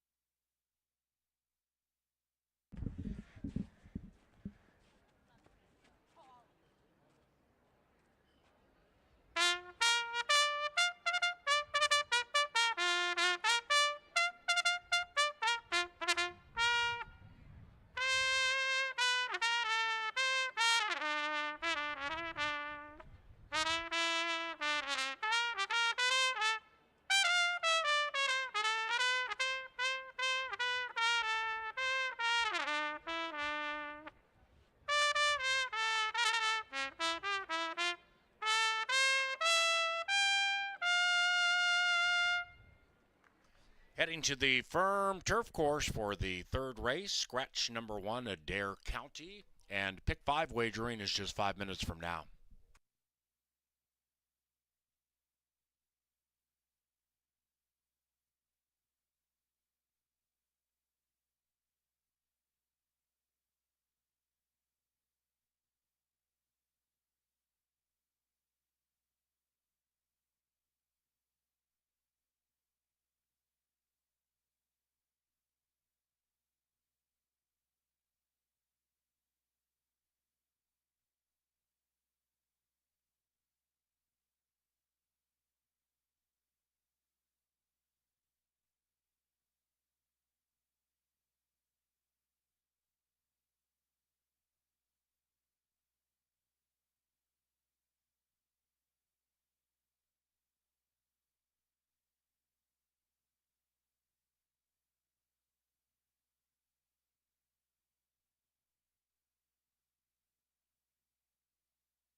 Ladies and gentlemen, in the winner's enclosure and on the big screen in the infield, today's Culver's Canterbury Kids. Congratulations, boys and girls. You receive free kids' meals from Culver's across the street. Let's head to the studio in the Dark Star press box. Here's KG. Thank you very much, Paulie Wally. It's time for our power play of the day. And as always, we want to thank Tri-State Bobcat for their sponsorship of the power play today. Let's talk about Mendelssohn Joy. We really think this horse has a big chance for victory in a wide open race. Horse should be around 4-1. Couple of things that stand out. Number one is we've got good form. These last two starts, this horse has fired both times. Big efforts at big prices. Beaten a length and change at 15-1. Beaten by less than a length at 10-1. We get Mac Robertson. We get his go-to guy, Eduardo Gallardo, and we get the breeding. Kitten's Joy in the bloodlines. They tend to get better as horses get older. Let's watch this effort at 10-1 because I really was taken by the grit that this horse showed. I remember this race because Paul Allen was on assignment with the Vikings. I was calling the race, and Joel Burnt on the outside with the 8 is going to get win number 1,000 here. But let's look at Mendelssohn. Did all the dirty work with Kelsey, all that speed. Even though this horse gets past in mid-stretch, we're not done. Looks like we're going to run 4th or 5th. Oh, no. We're going to come back on the inside. We're going to end up finishing a close second, less than a length at double-digit prices. It's race 5. It's number 4. It's Mendelssohn's Joy. It's brought to you by Tri-State Bobcat. Let's cash together. And along the way with the power play, we got to talk about the pick 5 because the pick 5 starts early. Only 7 races today. The pick 5 starts right now. You got to be on your game on Family Day today. And here's the deal. I'm singling my horse here, Kirill the Thrill. You know I love my number 97 all winter long. You know I love extreme racing and my guy Mac. But in this race, I just didn't have a strong opinion outside of the 3. If it's not the 3, I think it could be anybody. But I saw enough in that debut to be bold enough to single right off the hop. If we can survive this race, which I don't think will be easy because it is 2-year-olds and this horse has never been on the turf, just survive in advance. We got some coverage. Leg 2, race 4, we're going to go 2, 3, and 5. Third leg, we got a spread. 4, 5, 7, and 9. Fifth race to me. Even though I've got the power play there, it's turf racing. Things can go crazy. Prices can be big. In the 6th, I love the 8. I love Positive Petey, who's going to be 8, 9, 10-1. Had to use Joel Burnt, though. He's just too hot. He won 4 last night. Just won another race today. I'm not going to let that horse beat me. And in the last leg, if we're alive, we'll have options galore. 2, 4, and 7. Love the ticket. Love those horses in the last. Need Kirill the Thrill right here. It is a $36 ticket. You can play mine. You can play your own. You can modify mine. But you can't win it, folks, if you don't get in it. 3 Sundays ago, this sucker paid over $30,000. The pick 5 is the best value in horse racing, and it's right here at Canterbury Park with that 10% takeout. You've got 2 minutes to get your tickets in. Good luck and enjoy.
Into the gate, it is now post time. Maidens on the turf to begin the pick 5.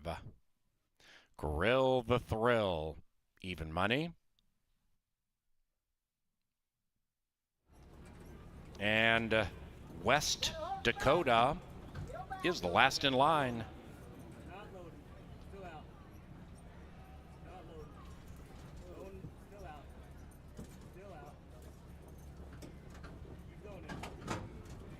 All right now. And they're racing. Kaprizov is out fast from the 6th spot. Kirill the Thrill with speed.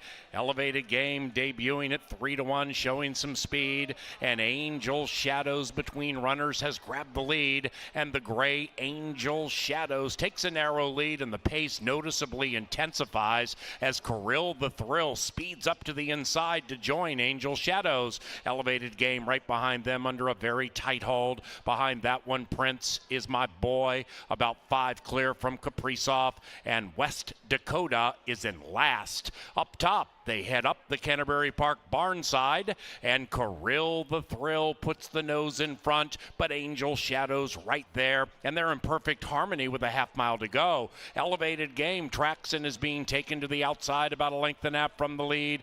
Prince is my boy, 4-5 out of it, and about the same distance clear from West Dakota. Kaprizov has tailed off to last. There goes Elevated Game. The first-time starter jumps Kirill the Thrill. After that, Prince is my boy goes to 3rd. Angel Shadows goes back to the barn. West Dakota 10 lengths out of it, and not today for Kaprizov. Elevated Game runs away from Kirill the Thrill. Elevated Game drifting way out to the center of the track, but doing so with an insurmountable lead.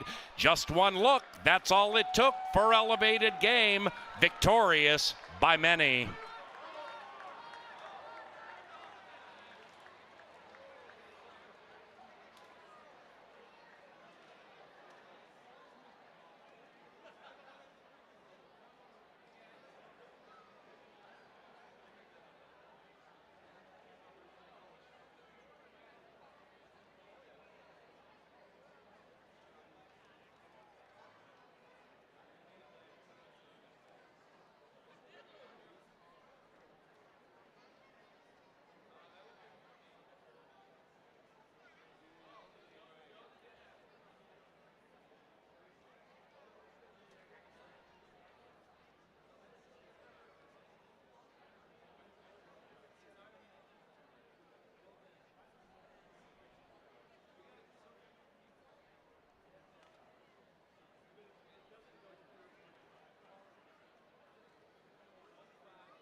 The third race is official. That exacta paid $7.40. And the 50-cent trifecta, $7.90. Superfecta, $7.52.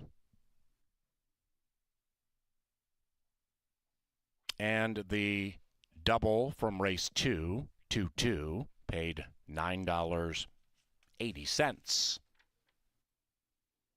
Race number 4 is 22 minutes away, And it begins the 50-cent pick four on the Final Four live races today. No scratches, no rider changes. Parents, don't forget, following the 7th race, about 10 minutes after the 7th, the kids run on the racetrack. Couple of races for kids 7 years of age and younger, and those 8 and older. That's about 10 minutes after the 7th.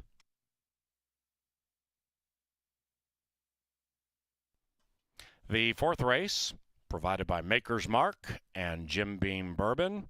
Elegant, smooth, refined.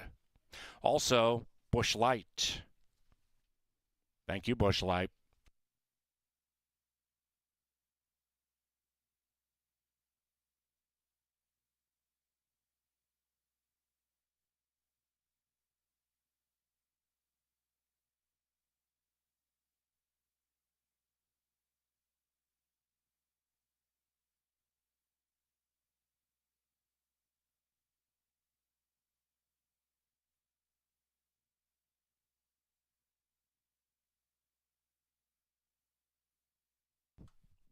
Up to the winner's circle, Elevated Game, and Daylor Barrios Lopez.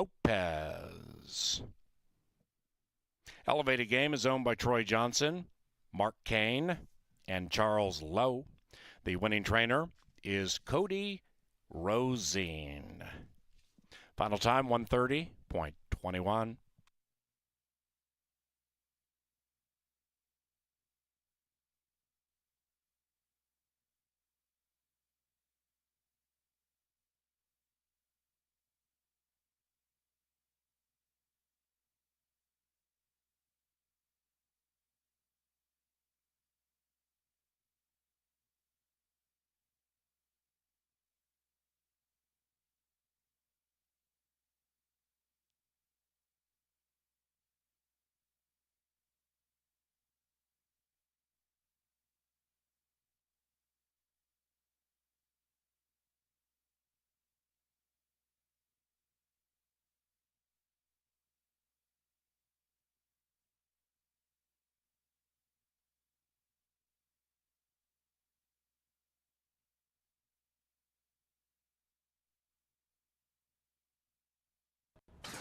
And they're racing. Kaprizov is out fast from the 6th spot. Kirill the Thrill with speed.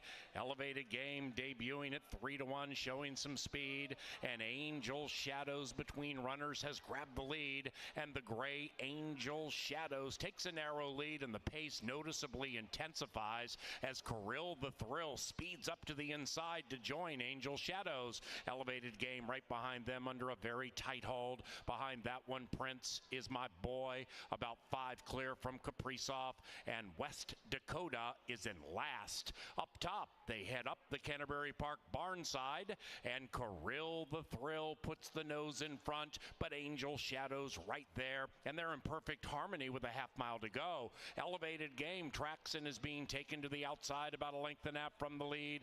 Prince is My Boy, 4-5 out of it, and about the same distance clear from West Dakota. Kaprizov has tailed off to last. There goes Elevated Game. The first-time starter jumps Kirill the Thrill. After that, Prince is My Boy goes to third. Angel Shadows goes back to the barn. West Dakota 10 lengths out of it, and not today for Kaprizov. Elevated Game runs away from Kirill the Thrill. Elevated Game drifting way out to the center of the track, but doing so with an insurmountable lead. Just one look, that's all it took for Elevated Game, victorious by many.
Back-to-back wins for the Bug Boy, Daler Barrios Lopez. Boy, what a summer it's been for him. He's a rookie jockey that's got a really bright future. Good patience that time with a 2-year-old on the turf. Got him to rate first time out, sit off that fast pace, and pounce professionally. This kid is he's going to be a star in the saddle very soon. So fun to see him develop at our racetrack. Kind of like we watched Eduardo Gallardo over the years. These kids just get better and better and better. Fun to see. Let's take a look at the fourth race, 6.5 furlongs out of the chute. It starts the pick 4. That'll be fun as well. And Midnight Royal starts the procession. 1 of 2 in here for the red-hot trainer named Joel Burnt. His go-to guy ends up here. Now, this is a nice horse. I do not like the inside post at 6.5 furlongs. It's a tricky spot when you come out of that chute. This horse likes to sit off the pace, so maybe Constantino can find a good spot, lay back, and hope the pace is quick. Certainly good enough to win. And this trainer right now, everything he sends out is running. Keep that in mind, 6-1. 2 is Silver Dash. Boy, Paul Allen made a nice case for this horse in our Today at the Races program right before the first race. Fast workouts, layoff since late June, so the horse should be fresh, good-looking gray down here in the walking ring. You get Alonso Quinones, and boy, do you get a horse that loves the Canterbury main track and loves this quirky distance of 6.5. Look at the numbers at Canterbury. 18 starts on our main track. A gaudy, and I mean gaudy, 13 for 18 in the trifecta. Then you look at the 6.5 furlong distance, 5 starts at this distance with 3 wins. So plenty of positives for the big gray Silver Dash. Number 3 is Speedy. It's Som Tequila. Som Tequila is trained by Mac Robertson, ridden by his go-to guy, Eduardo Gallardo. Doesn't need the lead, but should be prominent. Mac always seems to do his best work in the final month of racing, year after year after year. Time and true, tested is Mac Robertson late in the meet. Do not overlook him, and the fans are not. 3-2 on the board tells the story. 4 is North Arm Bay for my good friend Troy Bethke. He'll put the blinkers on. I think this is a good move. Get a little more attention from this horse early. You get Lindy Wade, who's known to be a very patient and solid rider. North Arm Bay has the closing kick that wins a race like this. It's just he's been getting started so late that he hasn't given himself a chance to get the money. 9-1 though. And he should be rolling late. I'm going to try Warrior Boss here. It's lukewarm. I don't have a strong feeling in this race, but I do get Joel Burnt, and I do get a guy named Jermaine Bridgman who I love in the saddle. So I'm going to go on the connections here. The horse, last couple starts, has not been very good, but that's against better competition. So maybe the slight drop in class is enough for Warrior Boss in those pretty lime silks to get the money here. And maybe the speed of the race is the last horse we're going to talk about. And speed matters, especially at Canterbury. It's eyes flying by. Izzy Hernandez, Jerry Livingston, who knows how to train for speed. I think the 6 is loose. We'll see if the 6 can finish the deal. But if you're looking for a long shot that's going to lead him to the top of the stretch, 6 might be the horse for you. Fun race to handicap. I think every horse in the gate has a legitimate chance for victory and different styles of running. A nice puzzle to solve. Race 4 starts the late pick 4. Angela Herman's got a ticket ready to rock and roll. She's got good value on those tickets as well. So take a look at that, and good luck with your wagers. It's family day. We're having a fun time right out here at Canterbury Park.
It happens sometimes in this late pick four sequence, but the angle is going to go right against the power play in the fifth race. I'm going to take a horse from probably a little bit further off the pace than Kevin's horse. That's Yo Dog. Yo Dog in the fifth is number 5. He's positioned right outside of Mendelssohn Joy. You'll see why I like this one as opposed to the 4. Got them both in some of my plays, but Yo Dog is my top choice because Yo Dog is going to stretch back out. Now, Yo Dog a long time ago was a two-turn sort of horse, but lately he's been sprinting. You can see those 2 routes on our turf course. It's back in 2021. I know we got to turn back the clock a little bit with Yo Dog, but he did this pretty well the 2 times that he did try it. He ran 2nd, then he ran 4th. Okay, they were against open company, but that first second-place finish was behind Ben's Malice, and he was favored against Ben's Malice. Not exactly an easy task, especially when it comes to these Minnesota breds. There's Kevin, as you can hear, and we're going to watch him in his most recent sprint. Now, this is a 1-turn race on the turf. We're going to get 2 turns coming up, but this is how it started. Yo Dog fell pretty far off the pace, but Yo Dog makes some very good progress. You don't even see him at the top of the lane, but let's keep it going. Yeah, he is loud, isn't he? Now, he'll make his way into the picture very late, but this is only going 5. This is going with the rails out. Yo Dog shows enough promise at the finish where you'd think that maybe 2 turns and maybe a pace like he's going to get, and it looks like it'll be at least honest, if not lively. Yo Dog could make that stretch out a very successful one in the 5th, and that whole pick 4 sequence, including Yo Dog, is what we're going to talk about in a moment.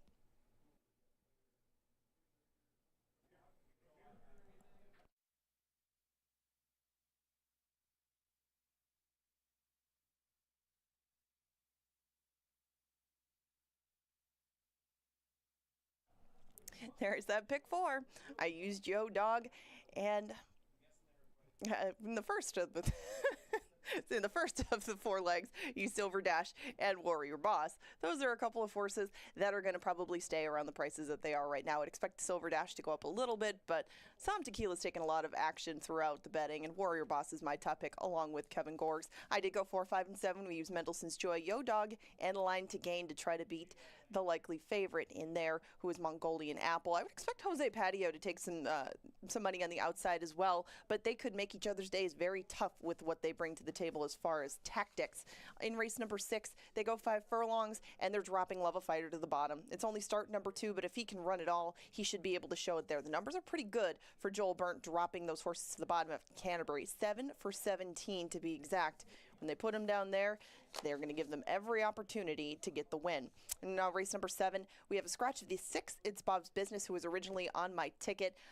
I have 2, 4, and 7 on the screen, and Stability is my top pick in there. If you were to cut it down, I would say maybe single Stability with the field that's left intact. He's going to be a decent price, but I would expect Coffee Caliente to be a pretty heavy favorite in there.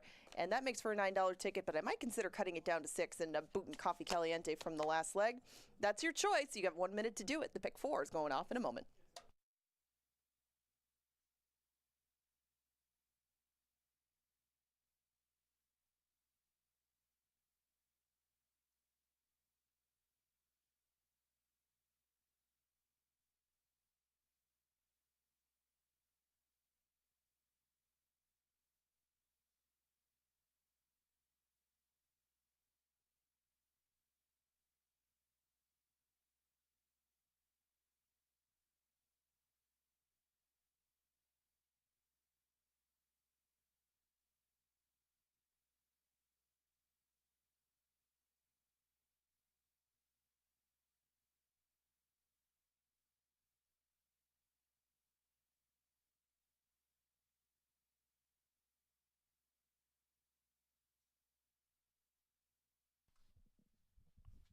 Hey, ladies and gentlemen on the big screen, happy birthday, Ray Hashimoto. Undoubtedly very comfortable with this birthday shout out, but we're very comfortable with you, Ray, one of our great employees here at Canterbury. Thank you for everything you do for us, including Tuesday nights at the chapel. Happy birthday, Ray Hashimoto.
They're at the starting gate, and it's post time. Post time for the fourth. They go 6 and a hook to begin the second and final pick 4 this week. Back at it Wednesday at 5 o'clock. Then Saturday, Sunday, and Labor Day Monday racing a week from tomorrow. Saturday at 5, Sunday and Monday at 1. Sunday, our Ballyhooed Best in Show, where we have dog breeds racing against each other. Dachshunds against Bulldogs, against Corgis, against Bassets, after qualifying during the course of the season. That's next Sunday. Best in Show, Bark in the Park at 1 o'clock. Eyes flying by, last in. Ready. And they're racing, and they've broken a line. Eyes flying by, wins the start, trying to win 2 in a row. And now flashing speed is Silver Dash to the inside, and the white horse attempts to gallop away with the lead, but is being contested by Some Tequila, who's hot, trying to win 3 in a row. After that, Midnight Royal, 7 lengths out of it to the inside of North Arm Bay, who's moving up, along with Warrior Boss. They're 6 lengths behind Silver Dash, and Silver Dash pulls clear by a half. Some Tequila sticks to that one, and they're 5 clear from Eyes flying by. North Arm Bay advancing, but being ridden to do so. Then it's Warrior Boss and Midnight Royal. They're still 6-7 lengths from the lead, and at the midway point of the Sunday 7, Silver Dash keeps the blue blinkers in front. Some Tequila continues to bug. North Arm Bay continues to plug away. The rider has the yellow helmet cover, and as they head for home, Some Tequila, Silver Dash, North Arm Bay 13-1. Outside of that, Warrior Boss, and on the wide side is Midnight Royal. Silver Dash, Some Tequila, North Arm Bay, upset on his mind. North Arm Bay grinds out a win.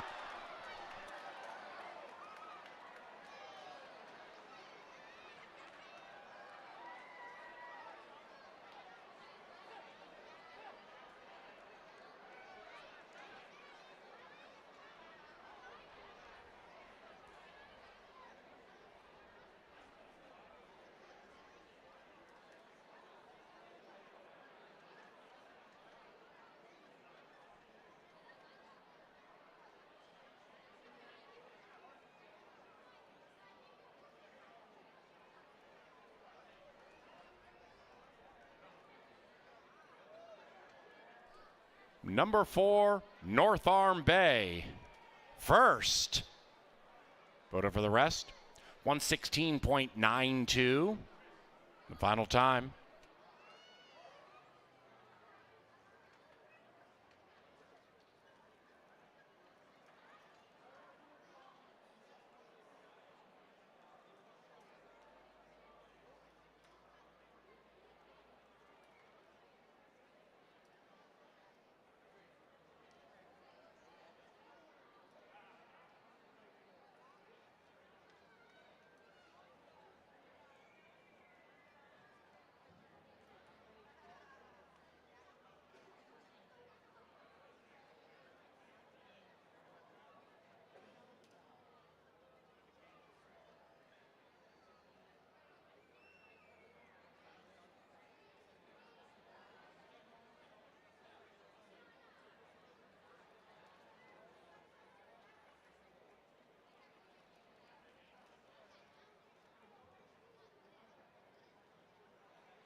And the upset is official.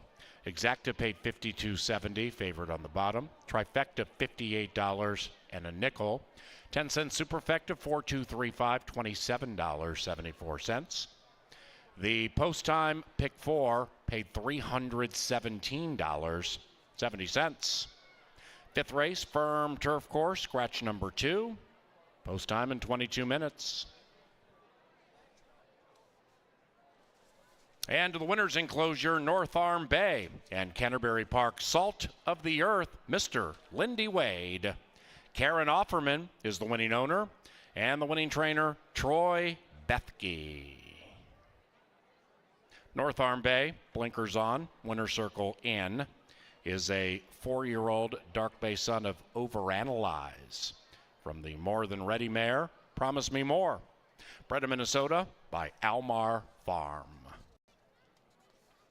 The 5th is provided by Pepsi, the official soft drink provider of Canterbury Park, and our Sunday sponsor for Family Day.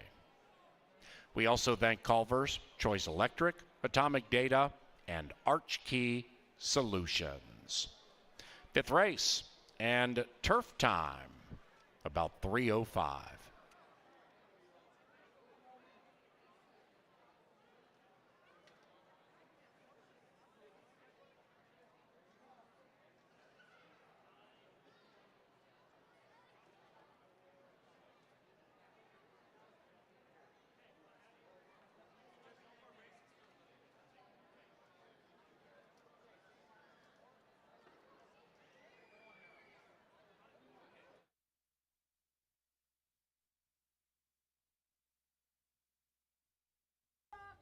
And they're racing, and they've broken a line. Eyes flying by, wins the start, trying to win 2 in a row. And now flashing speed is Silver Dash to the inside, and the white horse attempts to gallop away with the lead, but is being contested by Some Tequila, who's hot, trying to win 3 in a row. After that, Midnight Royal, 7 lengths out of it to the inside of North Arm Bay, who's moving up, along with Warrior Boss. They're 6 lengths behind Silver Dash, and Silver Dash pulls clear by a half. Some Tequila sticks to that one, and they're 5 clear from Eyes Flying By. North Arm Bay advancing, but being ridden to do so. Then it's Warrior Boss and Midnight Royal. They're still 6-7 lengths from the lead, and at the midway point of the Sunday 7, Silver Dash keeps the blue blinkers in front. Some Tequila continues to bug. North Arm Bay continues to plug away. The rider has the yellow helmet cover, and as they head for home, Some Tequila, Silver Dash, North Arm Bay 13-1. Outside of that, Warrior Boss, and on the wide side is Midnight Royal. Silver Dash, Some Tequila, North Arm Bay, upset on his mind. North Arm Bay grinds out a win.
to give Zen a chance, and Savona is attempting to fend the challenge and doing quite well. It is Savona leading it from Zen. It is Savona, Zen, Zen, Savona. Savona prevails. Hold all tickets.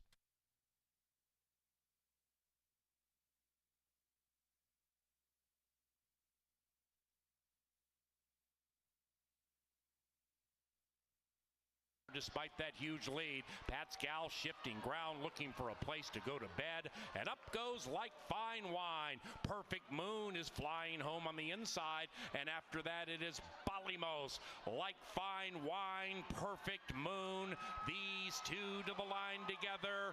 Like Fine Wine, good.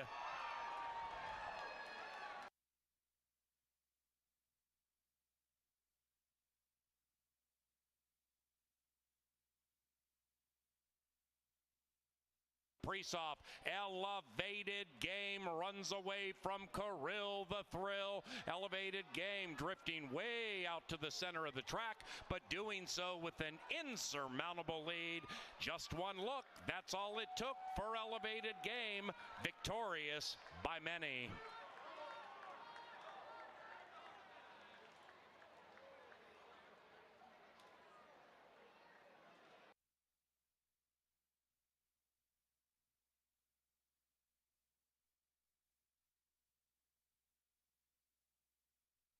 Silver Dash, North Arm Bay, 13-1. Outside of that, Warrior Boss, and on the wide side is Midnight Royal. Silver Dash, Som Tequila, North Arm Bay, upset on his mind.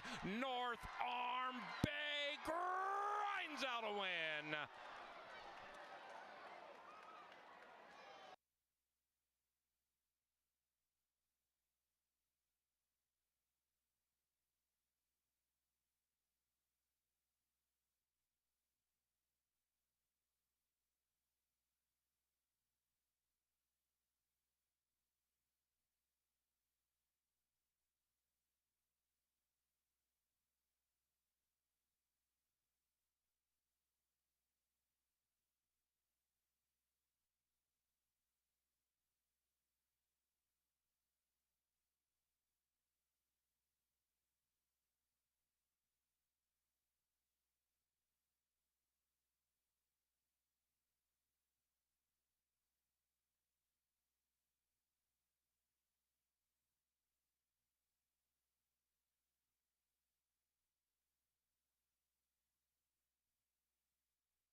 Welcome back out to the paddock. Always a special place for me as a horse racing fan, and a very special place this morning as it will set him up for a lifetime of memories.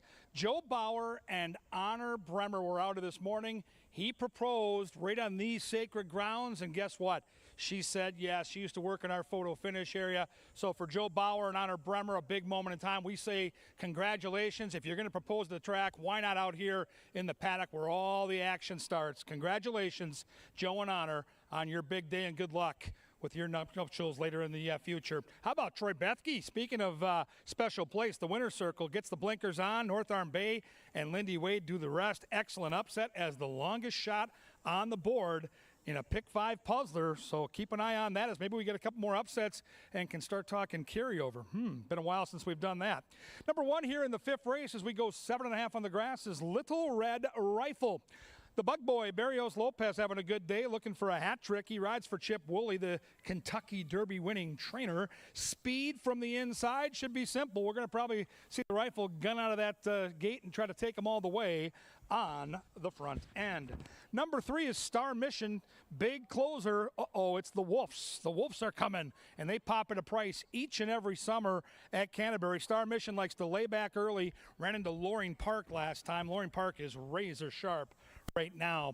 My power play is going to be a price, and I'm excited about it because we're going to get 5-1 on Mac Robertson with Mendelssohn Joy. Gallardo in the saddle, natural speed, but doesn't need the lead.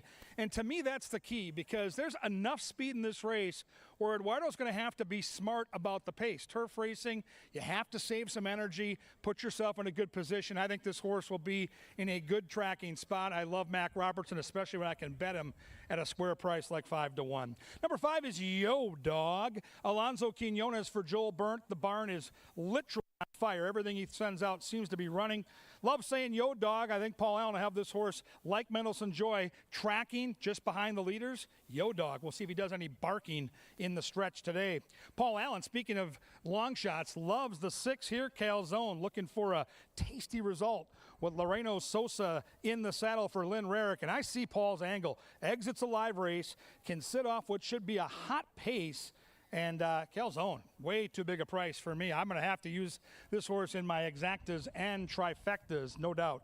Number 7 is Line to Gain. Double digits, you say. Lindy Wade looks to go back-to-back, riding for Brianna McDaniel here. Last time out, in the hunt, right all the way to the wire, has good closing kick, fits here. This is bar none the best betting race of the day.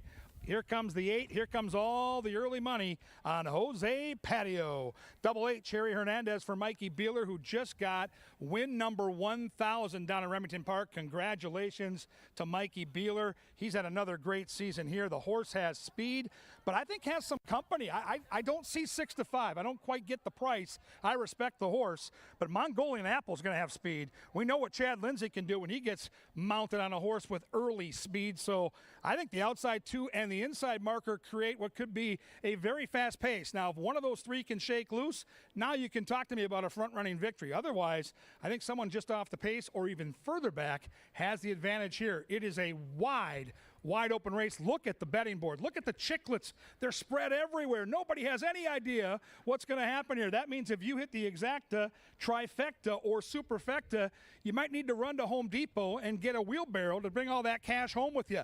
This is the best betting race of the day, without a doubt. Good luck to you. They'll be at the gate in around 8, and then they're going to get it on.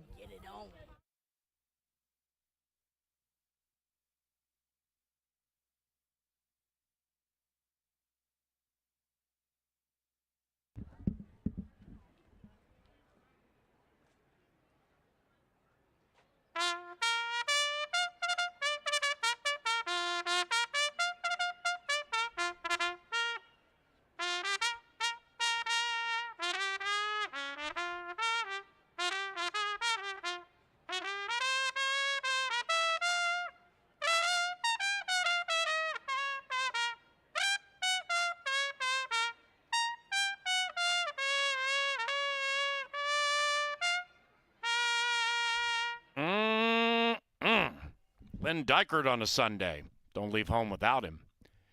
Race 5, scratch number 2, Marinara Sauced. Post time is 7 minutes from now. Race number 6, a scratch being announced for the first time. Race number 6, scratch number 2, Cowboy Jack. Race 6, scratch number 2, Cowboy Jack.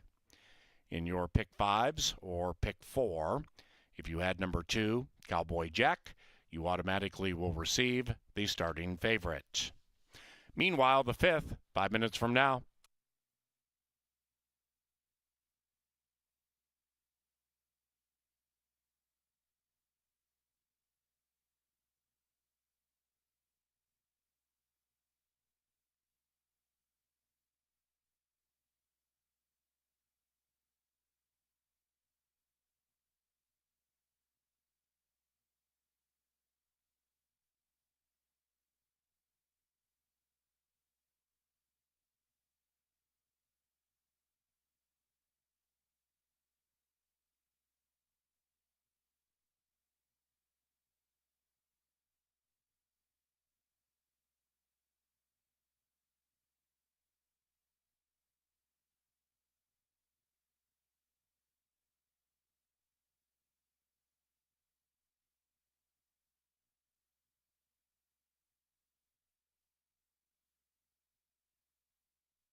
It's post time.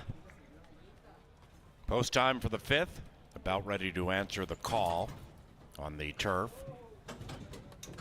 Beginning the final pick 3 of the Sunday 7. Mendelssohn Joy, 2-1. Jose Patio, 2.5-1. Mongolian Apple, 3-1. 2 back. Jose Patio.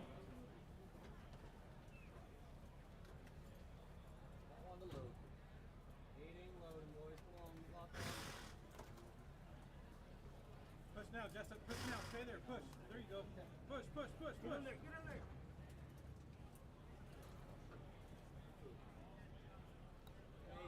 Barry and Joni's boy refusing. Rider off. Stay out there again. There you go. Good job. Horse in. Jock on. Rider off, guys. And Mongolian Apple. Now 2.5-1. 8 in the gate for race number 5. And they're racing. Jose Patio won the start over Mongolian Apple. And 8 and 9 fly like the wind into the first turn. It is Jose Patio by 2. Mongolian Apple relegated to second. And about 4 lengths clear from Little Red Rifle in the hot jock. After that, we have Star Mission to the inside of Yo Dog, who's in the clear. 5th and 6 out of it. 2.5, 3 clear from Mendelssohn Joy to the inside of Calzone, and Line to Gain is last, and 11 lengths are rearmost. Up the barn side, they're chasing Harry, and Jose Patio slowing down on the lead. That lead is 2 with 4 to go. Right behind that one, Mongolian Apple. Yo Dog steadily advancing to the outside of Star Mission. Little Red Rifle inside of them. 8 from front to back now. Calzone is in the clear, 7 out of it, beginning to run on a smidge. Mendelssohn Joy sequestered, and Line to Gain is blocked last but running on. Jose Patio trying to go wire to wire. Jose Patio still leads it clearly. Mongolian Apple still taking up the chase in second. After that is Yo Dog, Calzone, and Star Mission. Jose Patio roused for run with a 3-length lead. Mongolian Apple is next, and then we come to Star Mission, and on the inside Mendelssohn Joy, but Jose Patio stays undefeated on the turf and wins it beautifully.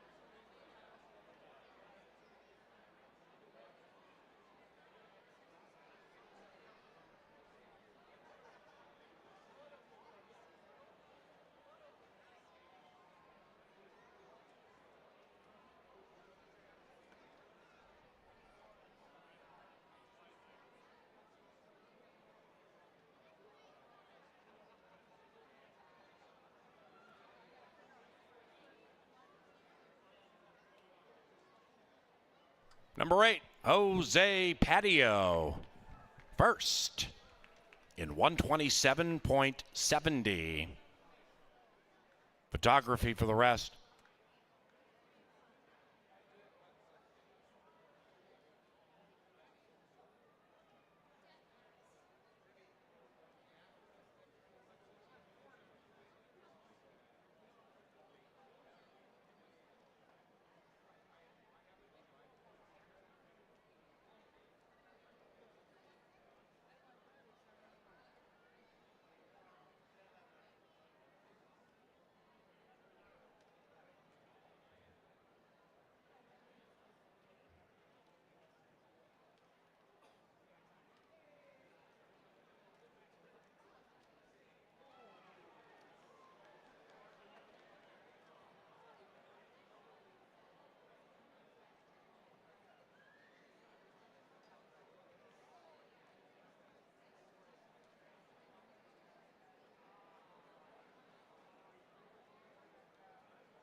And the fifth race is official.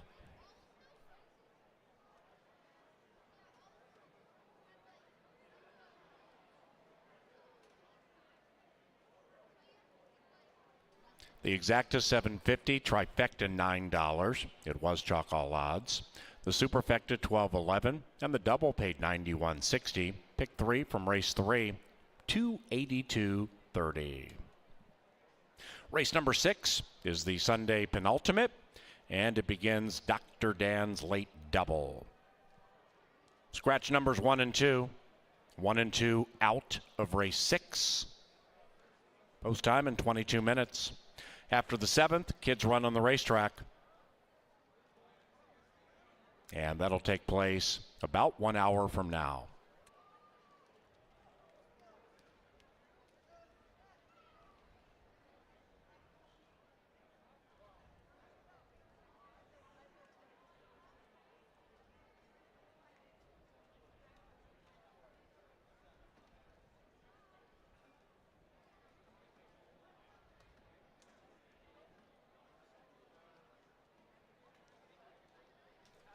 Into the winner's circle, Jose Patio and jockey Harry Hernandez.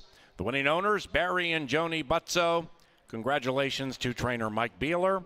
That is victory 1001. Jose Patio is a 3-year-old brown gelding by Cinco Charlie out of Smarty Prance. And Jose Patio was bred in Minnesota by Richard Bramer and Cheryl Sprick.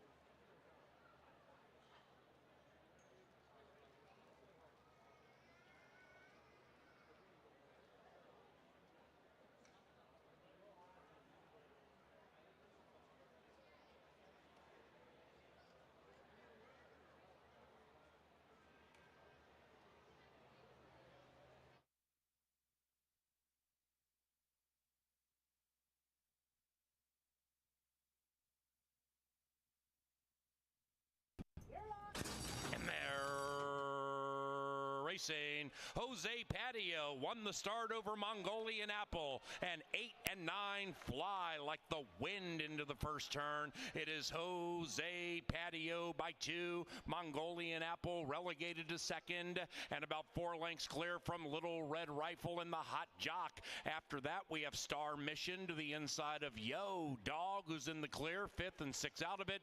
2.5, 3 clear from Mendelssohn Joy to the inside of Calzone, and Line to Gain is last and 11 lengths are rearmost. Up the barn side, they're chasing Harry and Jose Patio slowing down on the lead. That lead is 2 with 4 to go. Right behind that one, Mongolian Apple, Yo Dog steadily advancing to the outside of Star Mission. Little Red Rifle inside of them. 8 from front to back now. Calzone is in the clear, 7 out of it, beginning to run on a smidge. Mendelssohn Joy sequestered, and Line to Gain is blocked last but running on. Jose Patio trying to go wire to wire. Jose Patio still leads it clearly. Mongolian Apple still taking up the chase in second.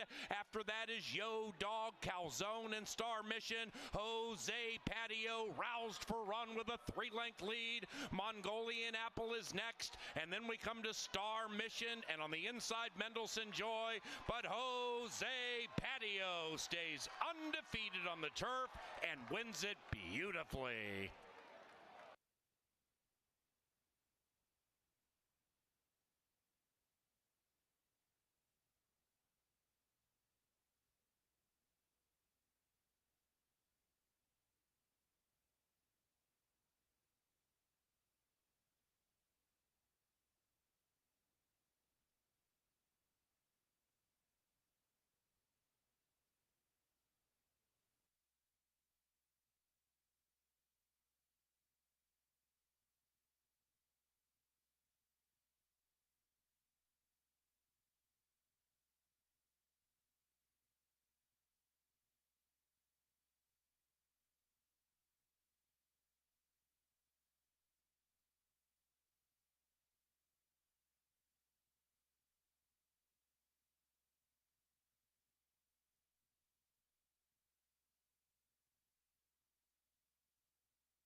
All right, it's time for the late daily double. Boy, these Sundays fly right on by, don't they? But it's exciting, and we have a late scratch of the 2 here, Cowboy Jack. So the inside 2 markers are out of this race, but it's still a very, very interesting race to handicap.